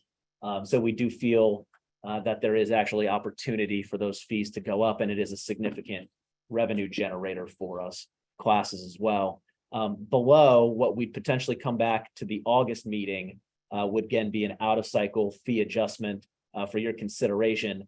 These areas that we've identified, golf greens fees, cart fees, campgrounds, and court rentals, these are some of our services within the Park Authority Board approved fee package that are most in demand today. So golf continues to really shine since the pandemic. and play is at the highest levels we've ever had. Cart fees in line with that have increased for a number of years now. Campground growth over the last 5 years has been significant, and court rental demand is at its highest levels as well. So, looking at these fees, and right now you're looking at just some examples of what we potentially bring in a package to you. We could potentially generate 540,000 from the fees that I'm listing here, to again bring to you for consideration in the August meeting and start to address some of those issues that Mike's been laying out from a budget standpoint. So can I just add something before you? I just want to make a couple points. So the first about this one, about the reserves. Reserves are really important. As Josh was talking about, we have what's our deferred maintenance? $166 million. $166 million of deferred maintenance. We all know we've got issues at rec centers all over the place. Counting? Right, That's exactly, what DMV said to it. exactly. And so reserves are important. I just want to put it in perspective, not comparing, but in perspective. Reserves are so important for entities like us that this year for carryover, there was a line item in there that the county has now used carryover funds this time, and their reserves are fully stocked. They went from 5 to 10%, which is important because of COVID. They have 3 reserves: revenue stabilization, managed reserve, and economic opportunity reserve. And they are now fully at 10%. It was a priority for them to get to 10%. Reserves are important. I just wanted to make it clear. So why would you put money away when you can and not raise fees? I mean, that anything can happen, as we all know, with the pandemic at any point in time. So I just wanted to make that statement. Bill, Why isn't Laurel Hill on that list? That's a good question. On the golf fee specifically, the 3 sites listed are the sites that are currently at their maximum fee level. If you remember, a few years ago, the board actually approved golf fees going to what we call a maximum rate. And then we have a little bit of pricing that can sometimes fall below that. We recently raised the Laurel Hill rate up in the last fee package. They have not yet hit that maximum rate. We would push all of the golf courses up closer to their maximum rate as part of this. So really, they're only not in there because they don't require a So you don't have to come back to approval. us because we've already. Correct. approved. You've already approved them at a higher rate, so it would just be us changing those prices to the approved rate. These 3 courses are already at their maximum. We would need to look to push them up a little bit higher. Josh, is that number included in the 540, or is that just No, the that would be 3? additional So in on top addition of to that, that. we could find Yeah. something. So we'll show the value of that. We'll show, when we Yeah. come back, we'll include that as what the total value would be Right. with golf. These are just again examples of what Okay. we can come back with. Thank you. other questions? Rec centers? So rec centers for this one, we have not included. I think they will be a consideration potentially for the larger fee package that we would do on an annual basis. We have not touched admission fees or membership fees in a long period of time. Part of that has been coming out of COVID. Rec centers were the most affected Yes. line of business, and we've been trying to really build that back up as visitation returns. Is that the rationale for not including them now? So we are seeing good, attendance numbers picking up, memberships, admissions growing. I'm still not quite back at where we were pre-COVID, but getting closer over the last year here. Other questions? Come, yes. With regard to the golf courses, were those fees raised this year already? Yes. And so what is the net increase? The net increase with these would be this $540,000. So if we went forward and had this approved in August, we would then move forward with implementation, and it would be within this fiscal year that the net would I be. think what I meant though is the net increase in the fee. What is the So we total? already fee? raised the one. So is it Oh, $5 more or is it $10? Yeah, we went up, each course is slightly different in terms of what they went up. It was probably a few dollars previously that each course went up. So we can show the total impact if you'd like to see what you previously approved and where we are, potentially recommending. And is this a proposed increase inconsistent with the current inflation? It's not tied directly to inflation. No, What are the basis of the calculation? really, the major basis is where do we have the most significant demand today for the ones that we're presenting. When we go through the entire fee process, the overall targets are based off of what do we estimate our expenses to grow. So that includes MRA calculations and CPI and things that we're factoring in there. That's how we developed the $1 million target in the traditional fee process that we go through. For this one, a more rapid response to the issues that are coming up, we're looking at how can we most quickly generate revenue that makes up that gap. It is tied to the action the county took from an MRA standpoint. That's really the reason that we're coming forward. Basically, we're trying to play catch up. Exactly. Correct. And this is where we thought we would have the room to be able to do that. I'd be happy with this if it were identified that the changes in this time were directly to impact deferred maintenance. If the funds that we get out of this fee structure change is for deferred maintenance only. Well, how would you? I mean, there's still 1.7, so I mean, theoretically speaking, the other two can go to the other two things. I mean, everything that's there is for the 3 categories that we discussed. And the board can make the The board can decision make- at the yes. carryover, how you're going to use Oh, that. okay, yeah. So we can use what we have now for revenue stabilization and then put that, Now, there's still 2.9 that we have to decide where it goes. Yes. Mhm. No, I'm rephrasing the question. I'm not. We had 4.7. It dropped down to 1.9. Yeah, now we're down to, we had 4.7. Now we're down to 2.9 in terms of what the projection would be. So the projection is that we still have 2.9 to divide among these 3 categories. Yes. and that would come back to the board to figure out when, correct? Next September. Next September, we'll come back and then So figure basically, out it what, goes into the how they pool. want to do. It all goes into the pool and then we decide what we will do. Yes. Yeah, I think, these are projections, right? We never know exactly what our revenue is going to come in, what other issues come up throughout the year. It's what are we trying to target going into the year and how do we set our fees from there? And then ultimately, when we come back, here's where we ended up and what we can then do with So that. making those changes that have nothing to do with Jay, but the ones that this board can decide. It basically cuts the delta the board of supervisors created with the MRA adjustment by a third. Right? Yeah. We went from roughly 1.8, we'll go down $500,000, we'll go down to 1.3, so a little less than a third. Possibly larger than $500,000 because we don't have factored in Laurel Hill and the ones that we have. Yeah, touching the other golf fees will also. But in general, yeah. Okay.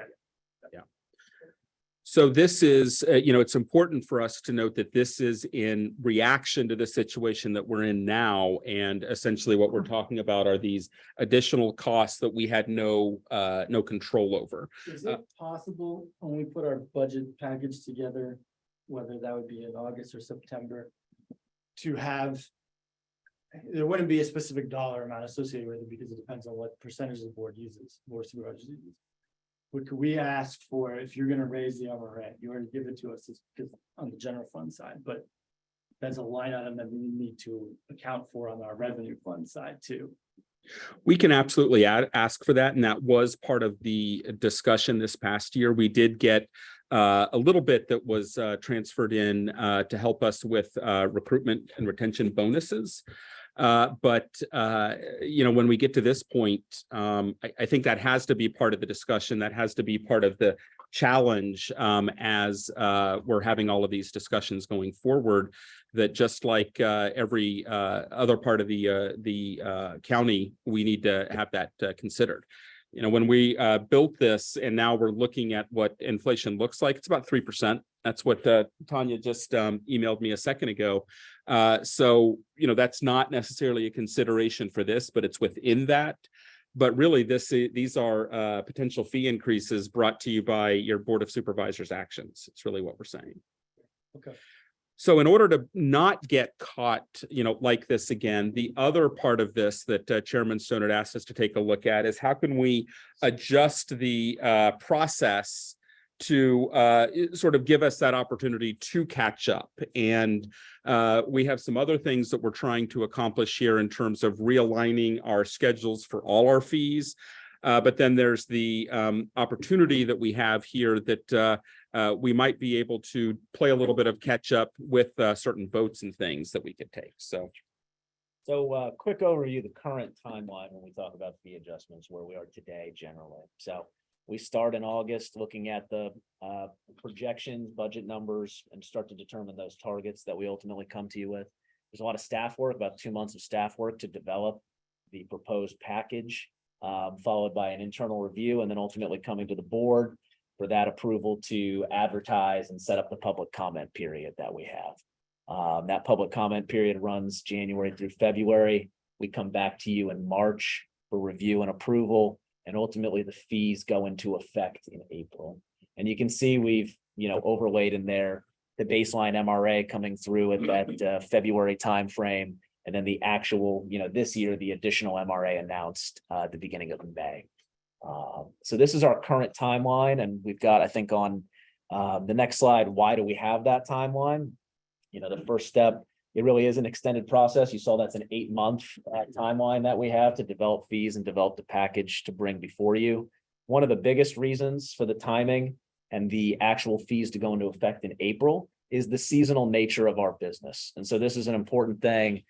By having those fees go live in April, we're basically ensuring a consistent fee for the customer throughout the season for all of our outdoor operations. So think about, again, those things starting in April and May, running through the fall. That customer has the same price throughout the season, known to them in advance.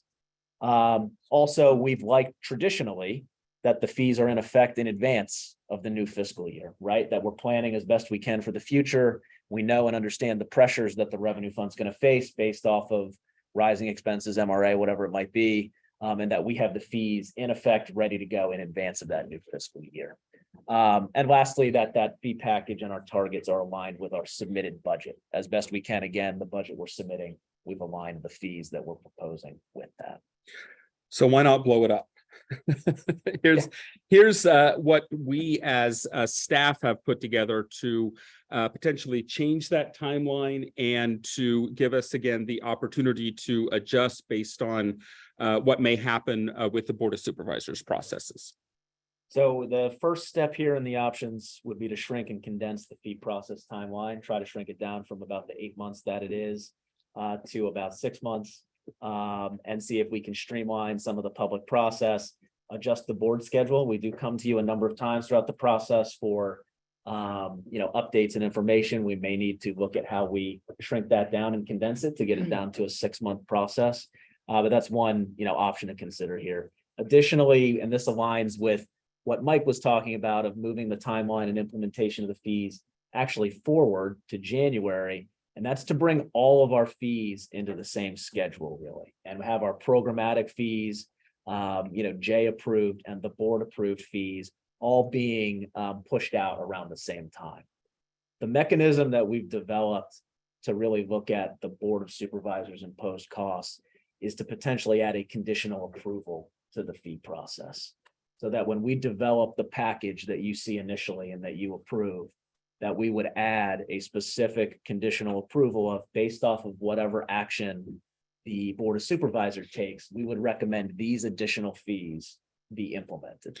So for instance, if we had a fee that would go into effect in January, say it's $100 for classes, we would have that fee if you approve it from January through the process. But then if the Board of Supervisors approves, say, a 5% MRA that we hadn't accounted for, then we would have this conditional approval that fee could move as of July 1 to $105.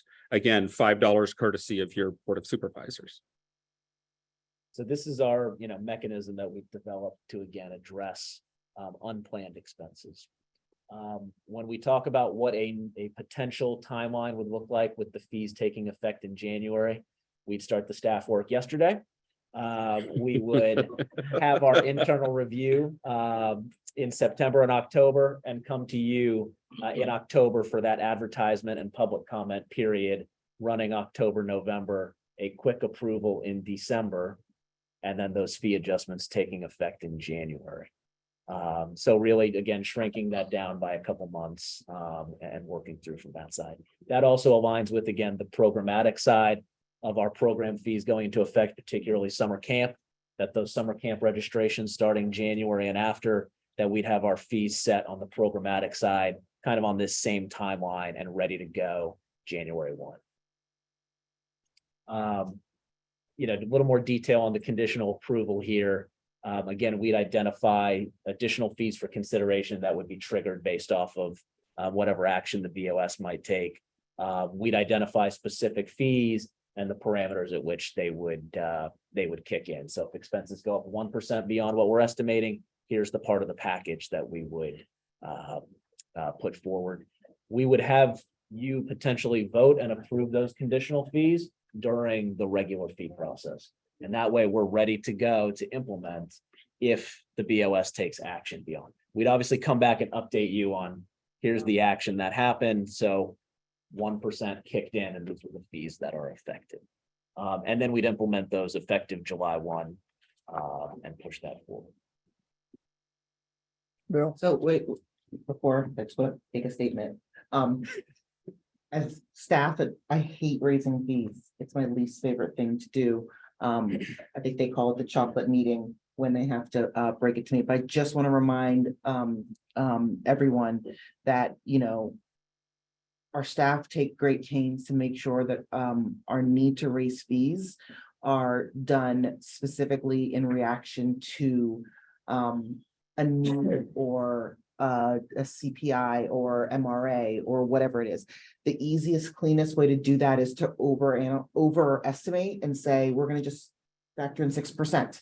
And then if it's 2%, hooray, we have all this extra money that we can put someplace else. We don't want to do that. We want our fees to be raised and really hit it on the nail in general, and then have to come back if we have to readjust, because that's the best way to do it for our users and residents. There's a reason why I'm the executive director and the CEO of it. I just want to remind everybody that might be listening that, you know, we are a business and there's no safety net. And so there's no business that can run without reserves because we have to make payroll. So I just wanted to make the statement that we do not take this lightly in any way, shape or form.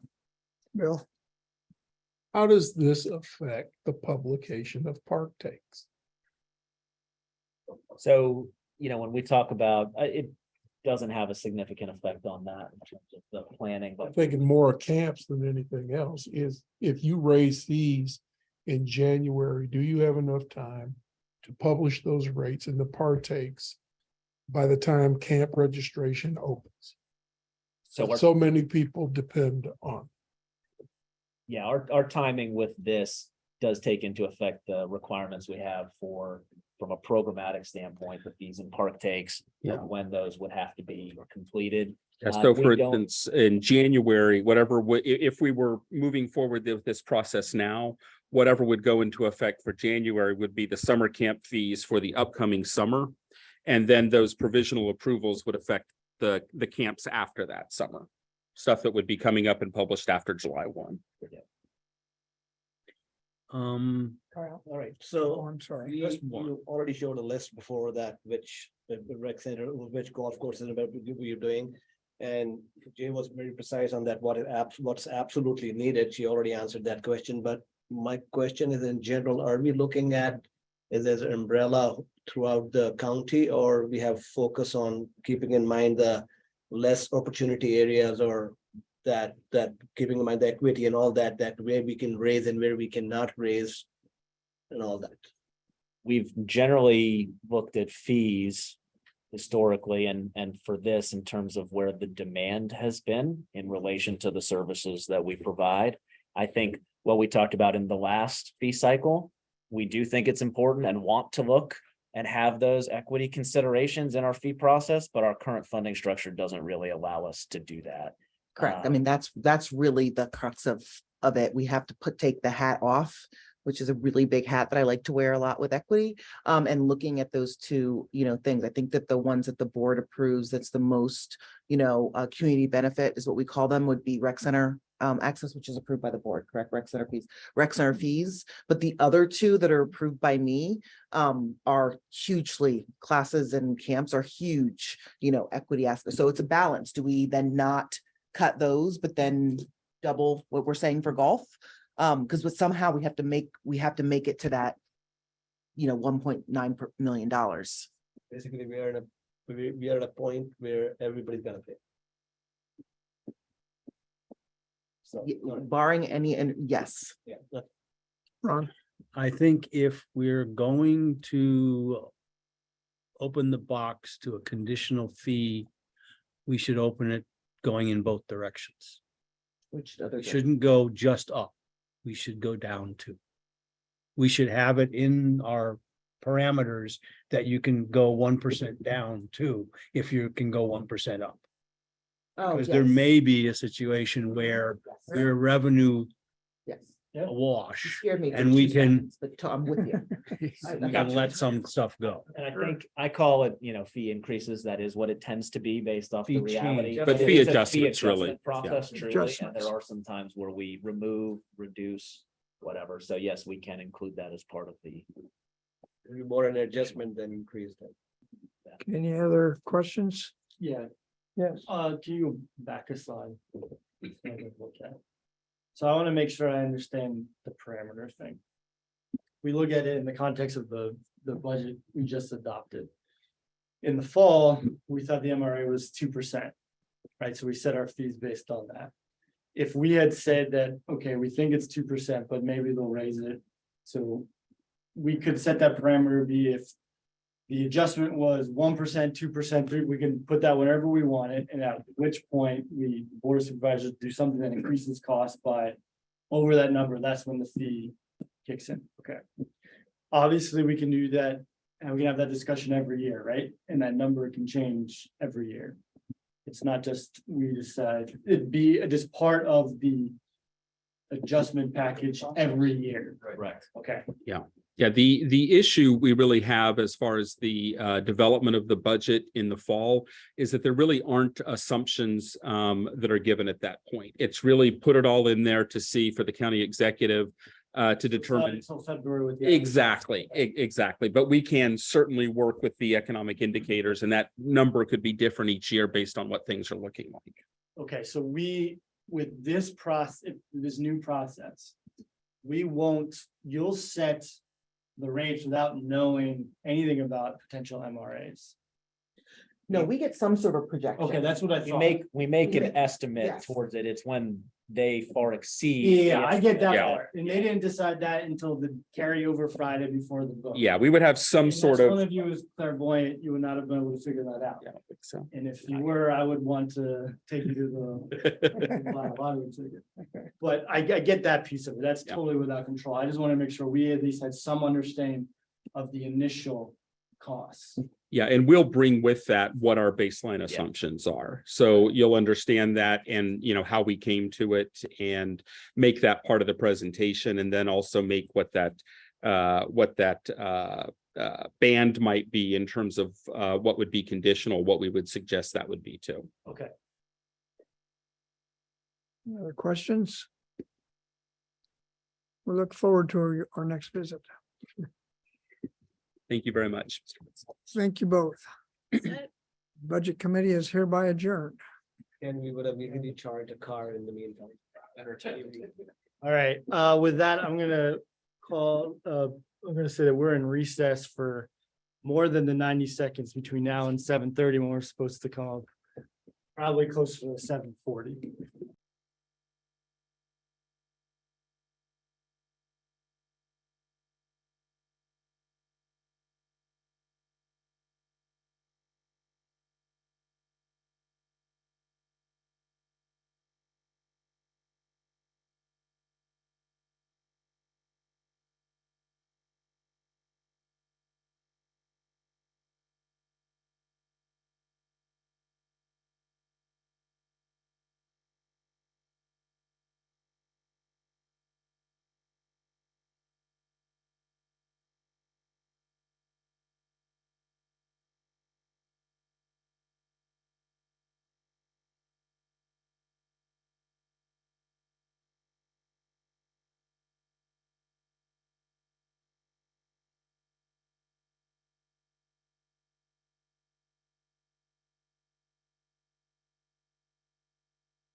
Can you hear anything?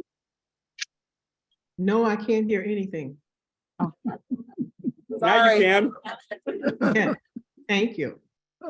Right in time for me to introduce Terry Kim, who's also a special events intern from Virginia Tech and State University, providing support for the summer entertainment series.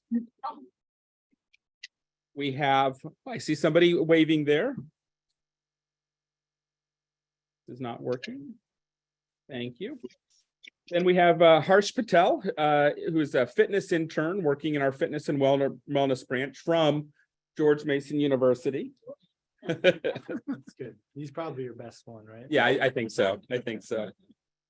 We have 4 different interns, 4 different interns who are working with us as inclusion specialists. We have Radhika Edamakanti.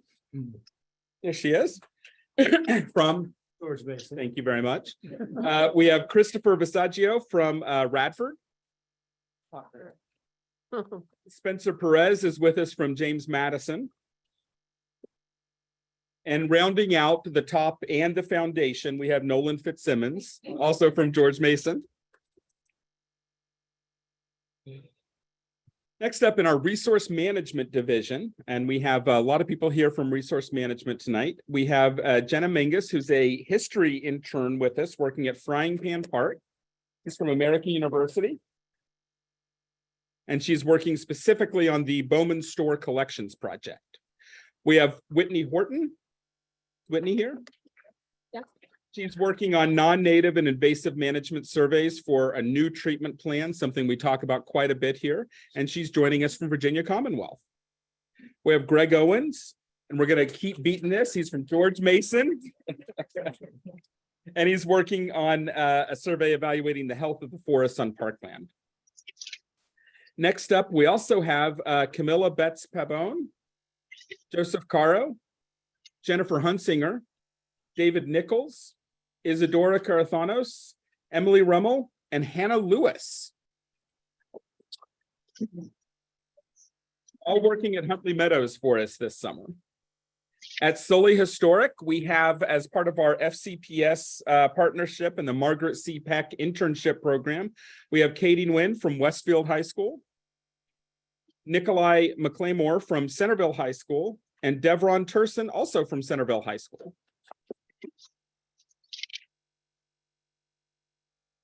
We also have working with us, we have Colby Belmarsh, who is working with us at Lake Fairfax Park. He's from American University.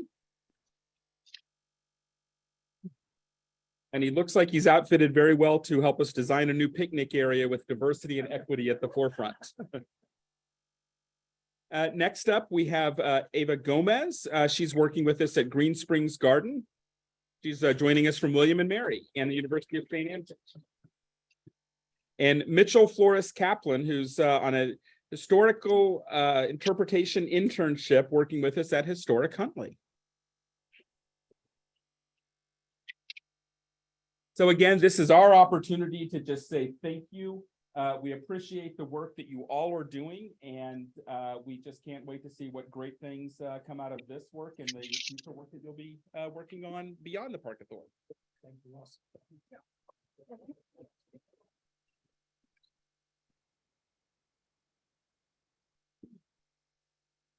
Doing a picture. Pictures? Do it now? No, but there's a selfie contest going on, so the interns want to get a picture with you guys if that's okay. That would be great. You guys want to come up? Are they stealing my thunder? Did they just ask for before I did? I can take it. Let me do a real quick tweet. Maybe I shouldn't be in it because I was told I can't win. Where do we want to do this? How do you want to do it, photographer? You want to get in the middle? They can get in the middle, the board members can be on the outside. That's right. They're all young enough, you can still go. All right. Down below the. Right. Come on, you want me to take it or not? What's that? You want me to take it? Yeah, you're gonna do a selfie. I guess. Gotta be in the mix. Thank God you don't have to Yeah. come around. Oh, wait. Jim and Ron, I don't think. Everybody. Oh, you do? All right. Ready? All All right, right. 1, 2, 3. Okay, and now hands up. 1, 2, 3. Yay!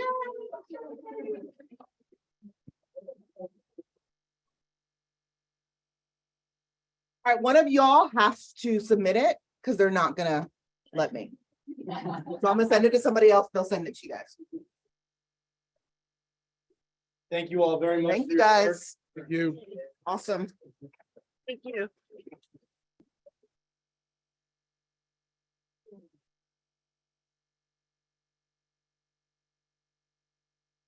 Uh-oh. Oh, we delayed this, Wait, what? this next thing, like a year.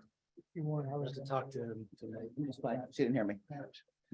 Administrative, we'll move on to administrative items. And number 1 is the recommended approval of a resolution honoring Mike McCaffrey on his retirement after 37 years of service to the Fairfax County Park Authority. So do we have a second? Second. Any discussion? All in favor? Aye. Any opposed? All right, that motion carries. I have a proclamation to read here. Whereas Mike McCaffrey has served the Fairfax County Park Authority and residents of the county for more than 37 years with distinction in various capacities, most recently as the manager of Hidden Pond Nature Center.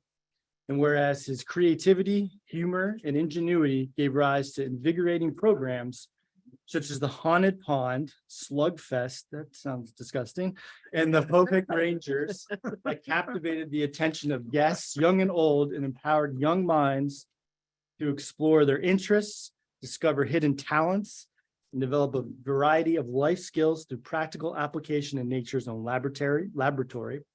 And whereas Mike's strong partnership with local scouting organizations provided countless opportunities for young people to expand their knowledge of nature, engage in service-oriented activities, and develop their leadership abilities through planning and carrying out numerous projects to achieve scouting awards and rank advancements.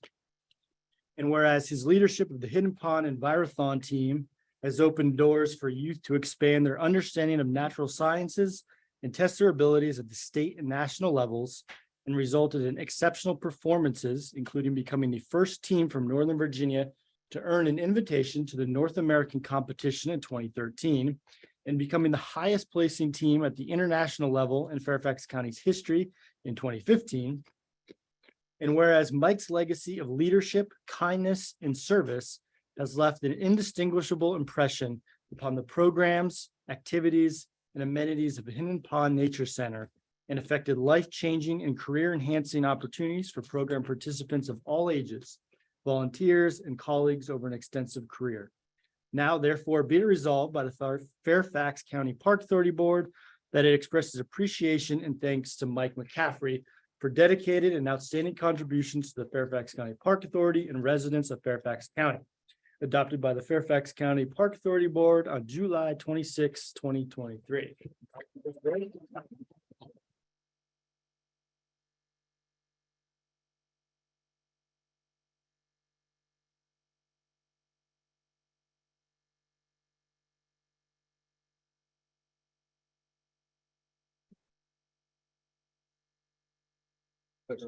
Yeah, the picture, then he. You do the picture, and then Mike, you have the floor, and you have to explain to me what Slugfest is.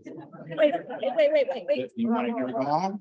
The short version. The short version is when I arrived at Hidden Pond, I noticed the attendance and I said, we got to jumpstart this. And I said, let's do something that is totally outrageous, kind of like a la Producers, only I was not going to do Springtime for Hitler.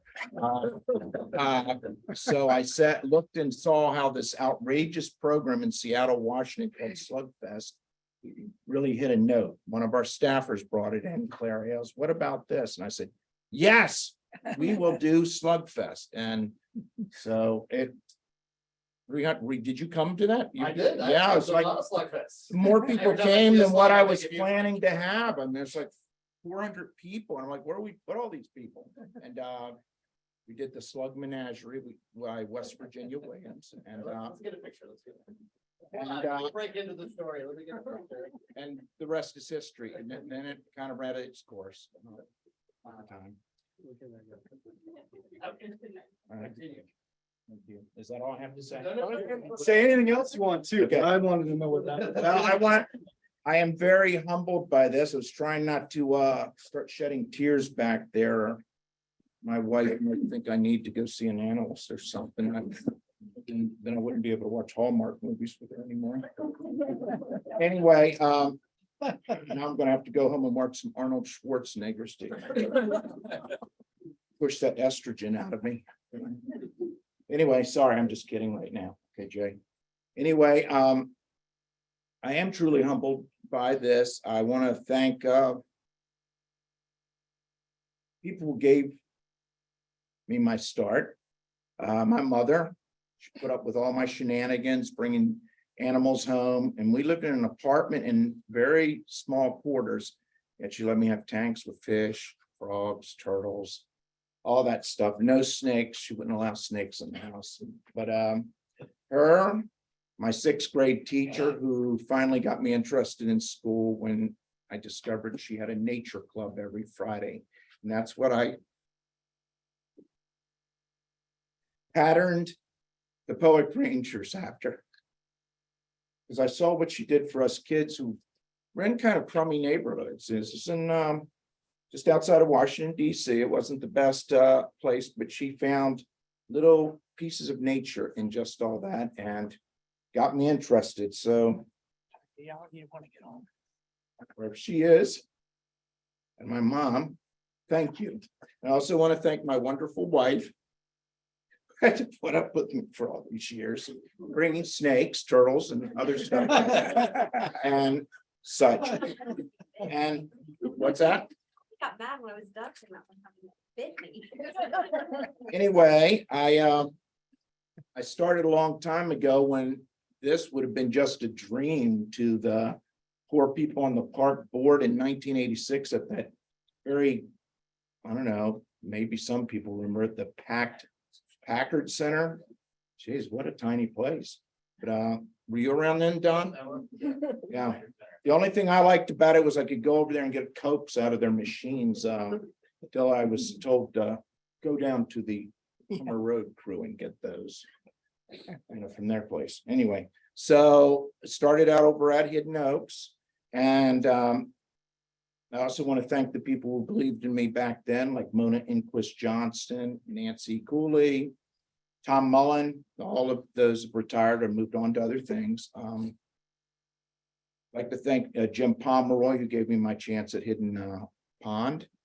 And I learned a lot from different people I met along the way and have worked with and become friends with, like Clara Ailes, Don Sweeney, Greg Howe. I used to look for any chance to come up and hang out with him and Greg Howe in Daphne Hutchison's old office because they had a lot of fun and they were happy people. They also, at the time, you did park dates, right?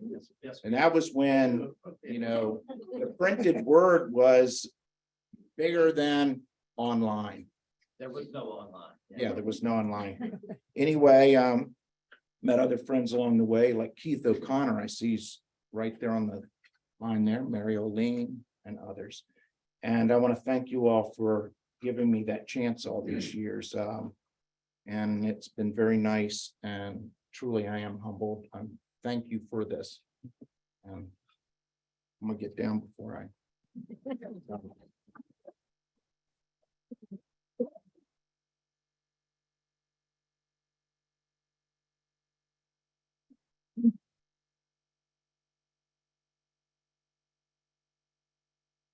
Anybody have anything they'd like to add before I move on to the next one? Okay. Administrative item number 2 is the recommended approval of a resolution honoring Mary Oline upon her retirement after 18 years of service to the Fairfax County Park Authority. Do I have a motion? So moved. Second. Any discussion? All those in favor? Aye. Any opposed? That motion carries. Excuse me.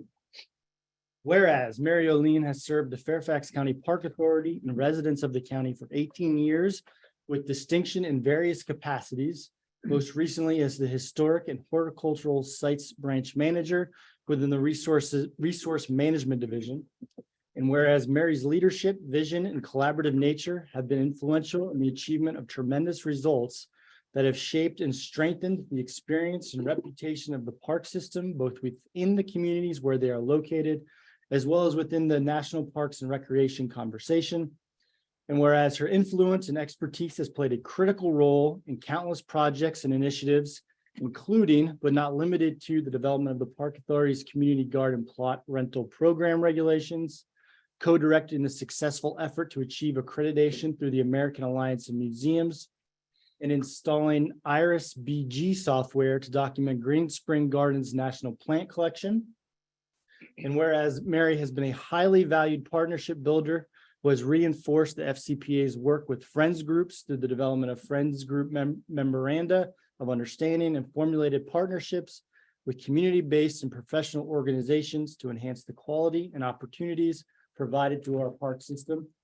And whereas Mary has been an influential role model and mentor in providing consistent, fair, collaborative leadership and resulting in this training and successful professional development of countless park and recreation professionals who have reciprocated with due respect and admiration for her guidance, motivation, and professional positive outlook. Now, therefore, be it resolved by the Fairfax County Park Authority Board that expresses appreciation and thanks to Mary Orlean for dedicated and outstanding contributions to the Fairfax County Park Authority and residents of Fairfax County, adopted by the Fairfax County Park Authority Board on July 26, 2023. Mary, congratulations.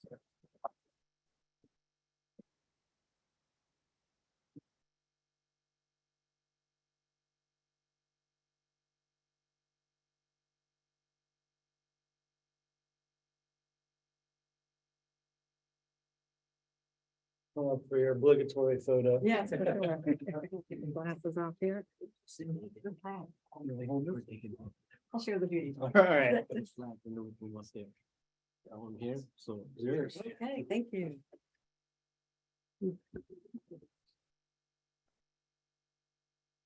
So unlike Mike, I don't do a good job with extemporaneous talking, so I've got my notes, but you'll see that the 16-point font's not very long, so it's real long. First, I want to thank the board for the resolution and for all the times that I've had the opportunity to work with you. And so it's been a great pleasure on my part. And I also want to thank you for your support of all the facilities that have been put together in the Park Authority since I've been with the Park Authority. At this time, I'd like to introduce my family. I brought most of the audience that we have here.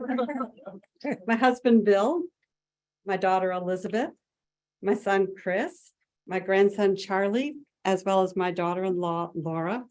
And then you'll notice that I also populated the screen with my my youngest, John O'Lean and Emma. They're in Boise, Idaho, so it was a little tough to make them come for a 10-minute resolution. I also have my sisters, Martha, Shelley, Teresa, and Sharon. And I saw at least one of my nieces there, Stephanie, as well as my best friend growing up. So we've known her since I was 2, or we were 2, lived next door to each other, Jana Over. So I really appreciate all the family and friends who have supported me. I also want to thank our leadership for the support that you have given me, for your guidance and advice over the years. I want to say thank you to my colleagues across all the divisions. You're a really great team. A special shout out to all of those who have worked under me. You've made my job easy, for sure. You are a talented, dedicated, and hardworking bunch, totally committed to the work you do. I want to do a final shout out to my colleague, Mike McCaffrey. We actually knew each other before I came to the Park Authority. And so he would bring his Envirothon teams out to the State Arboretum at Blanding. And so I got to know him there. And he also came out and did a couple of nature walks for me when I was leading education programs at the State Arboretum. And like Mike, I can also blame Mona and Chris Johnson. So whenever I would have a bad day in the park, I go, that Mona, because she's the one that said, you should apply for a Chris Strand's job at Green Spring. I said, okay, I'll put my resume in the hat. Having no idea that I would commute for 18 years from Winchester for this job. Wow. So I want to say thank you again for the honor of having a great career with the Park Authority, and good luck to everyone in your future endeavors. Thank you.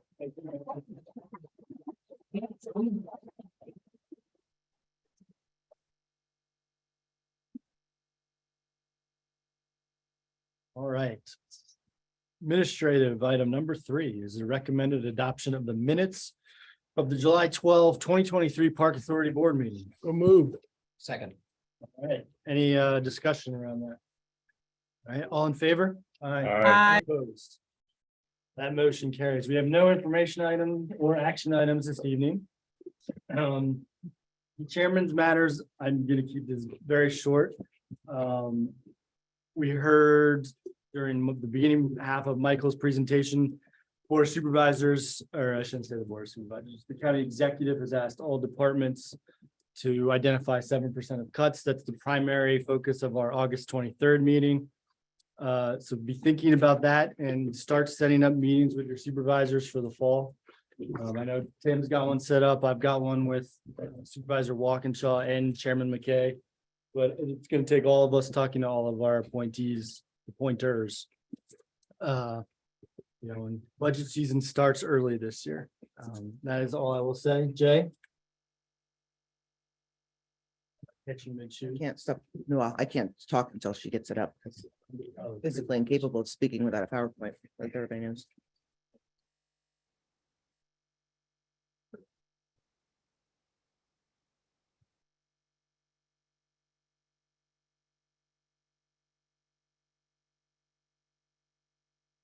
Okay. So.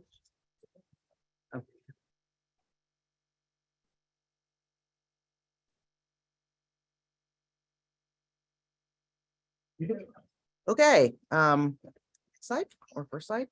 So, July is National Park and Rec Month. And so yesterday, me and a few of my closest friends, traveled over to the, BOS meeting for a resolution, naming July Park and Rec Month. So this year's theme, it's a national, month where communities grow, celebrates the vital life-changing role of our parks and recreation programs within our communities and neighborhoods.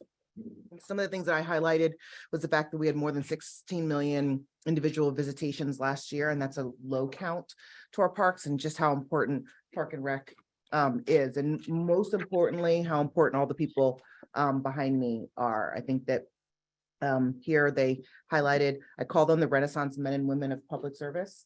All of our staff, there's not a thing that an emergency that can happen right now that the staff in this room or the staff behind me there can't solve. In the business we do all across the country. When I go to NRPA, we talk about stories, and we started off with, well, we're Park and Rec. That means something. What we mean by that is, yeah, we can do anything. Like there's this crazy, accident that happened outside of, whatever. Yeah, we're Park and Rec, so we handle it. And there's a plane, and this, we're Park and Rec. We can handle it. We're so much more than camps and caterpillars. All of these staff are, engineers, planners, builders, fixers, you name it, they're there. So just wanted to give my appreciation to staff again. Next slide.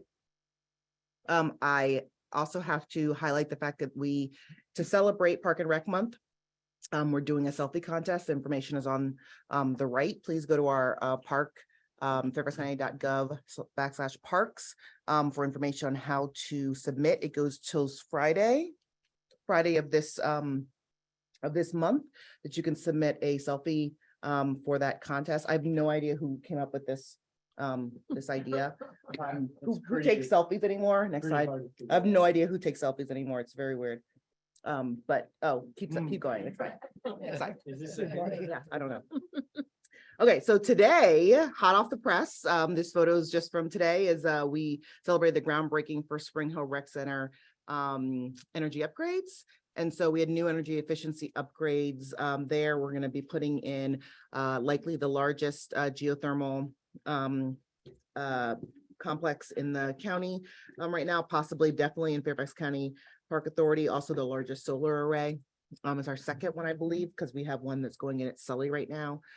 So some of the highlights is this project will reduce our carbon footprint by more than 500 metric tons annually, equivalent to removing 110 cars from the road each year. And solar arrays will produce 13% of the building's annual electric load, which is enough to power 33 homes. And the 50 geothermal in-ground wells will use natural ground temperature to provide heating and cooling of the building. And new energy efficient dehumidification systems will provide improved air quality and circulation to the natatorium. The great part about the geothermal is it's going to be going right behind us in that photo. In the field, it'll be about a year of construction, and after that, the field will be leveled again and be usable for basically the same things that it's used for now, except for it will be making energy for us. Next slide. We also had the Laurel Hill garden plots opening. 19 new community garden plots opened at Laurel Hill on the former Nike missile site. We're very excited about this because it takes us over the 700 mark for rental garden plots, which is kind of a goal that we had. These, like the ones that we built in Hogue, are accessibility is a main component of these. And so there are raised beds, hard packed surfaces, and wide doorways and aisles to allow for people who are differently able to be able to use those garden beds. Lorton Community Action Center is growing vegetables for distribution. Those food pantry and is accepting harvest donations from other gardeners as well. The total project cost was just over $200,000, with the majority of the funds provided through stormwater management penalty funds. So we're very excited about that opening. Next slide.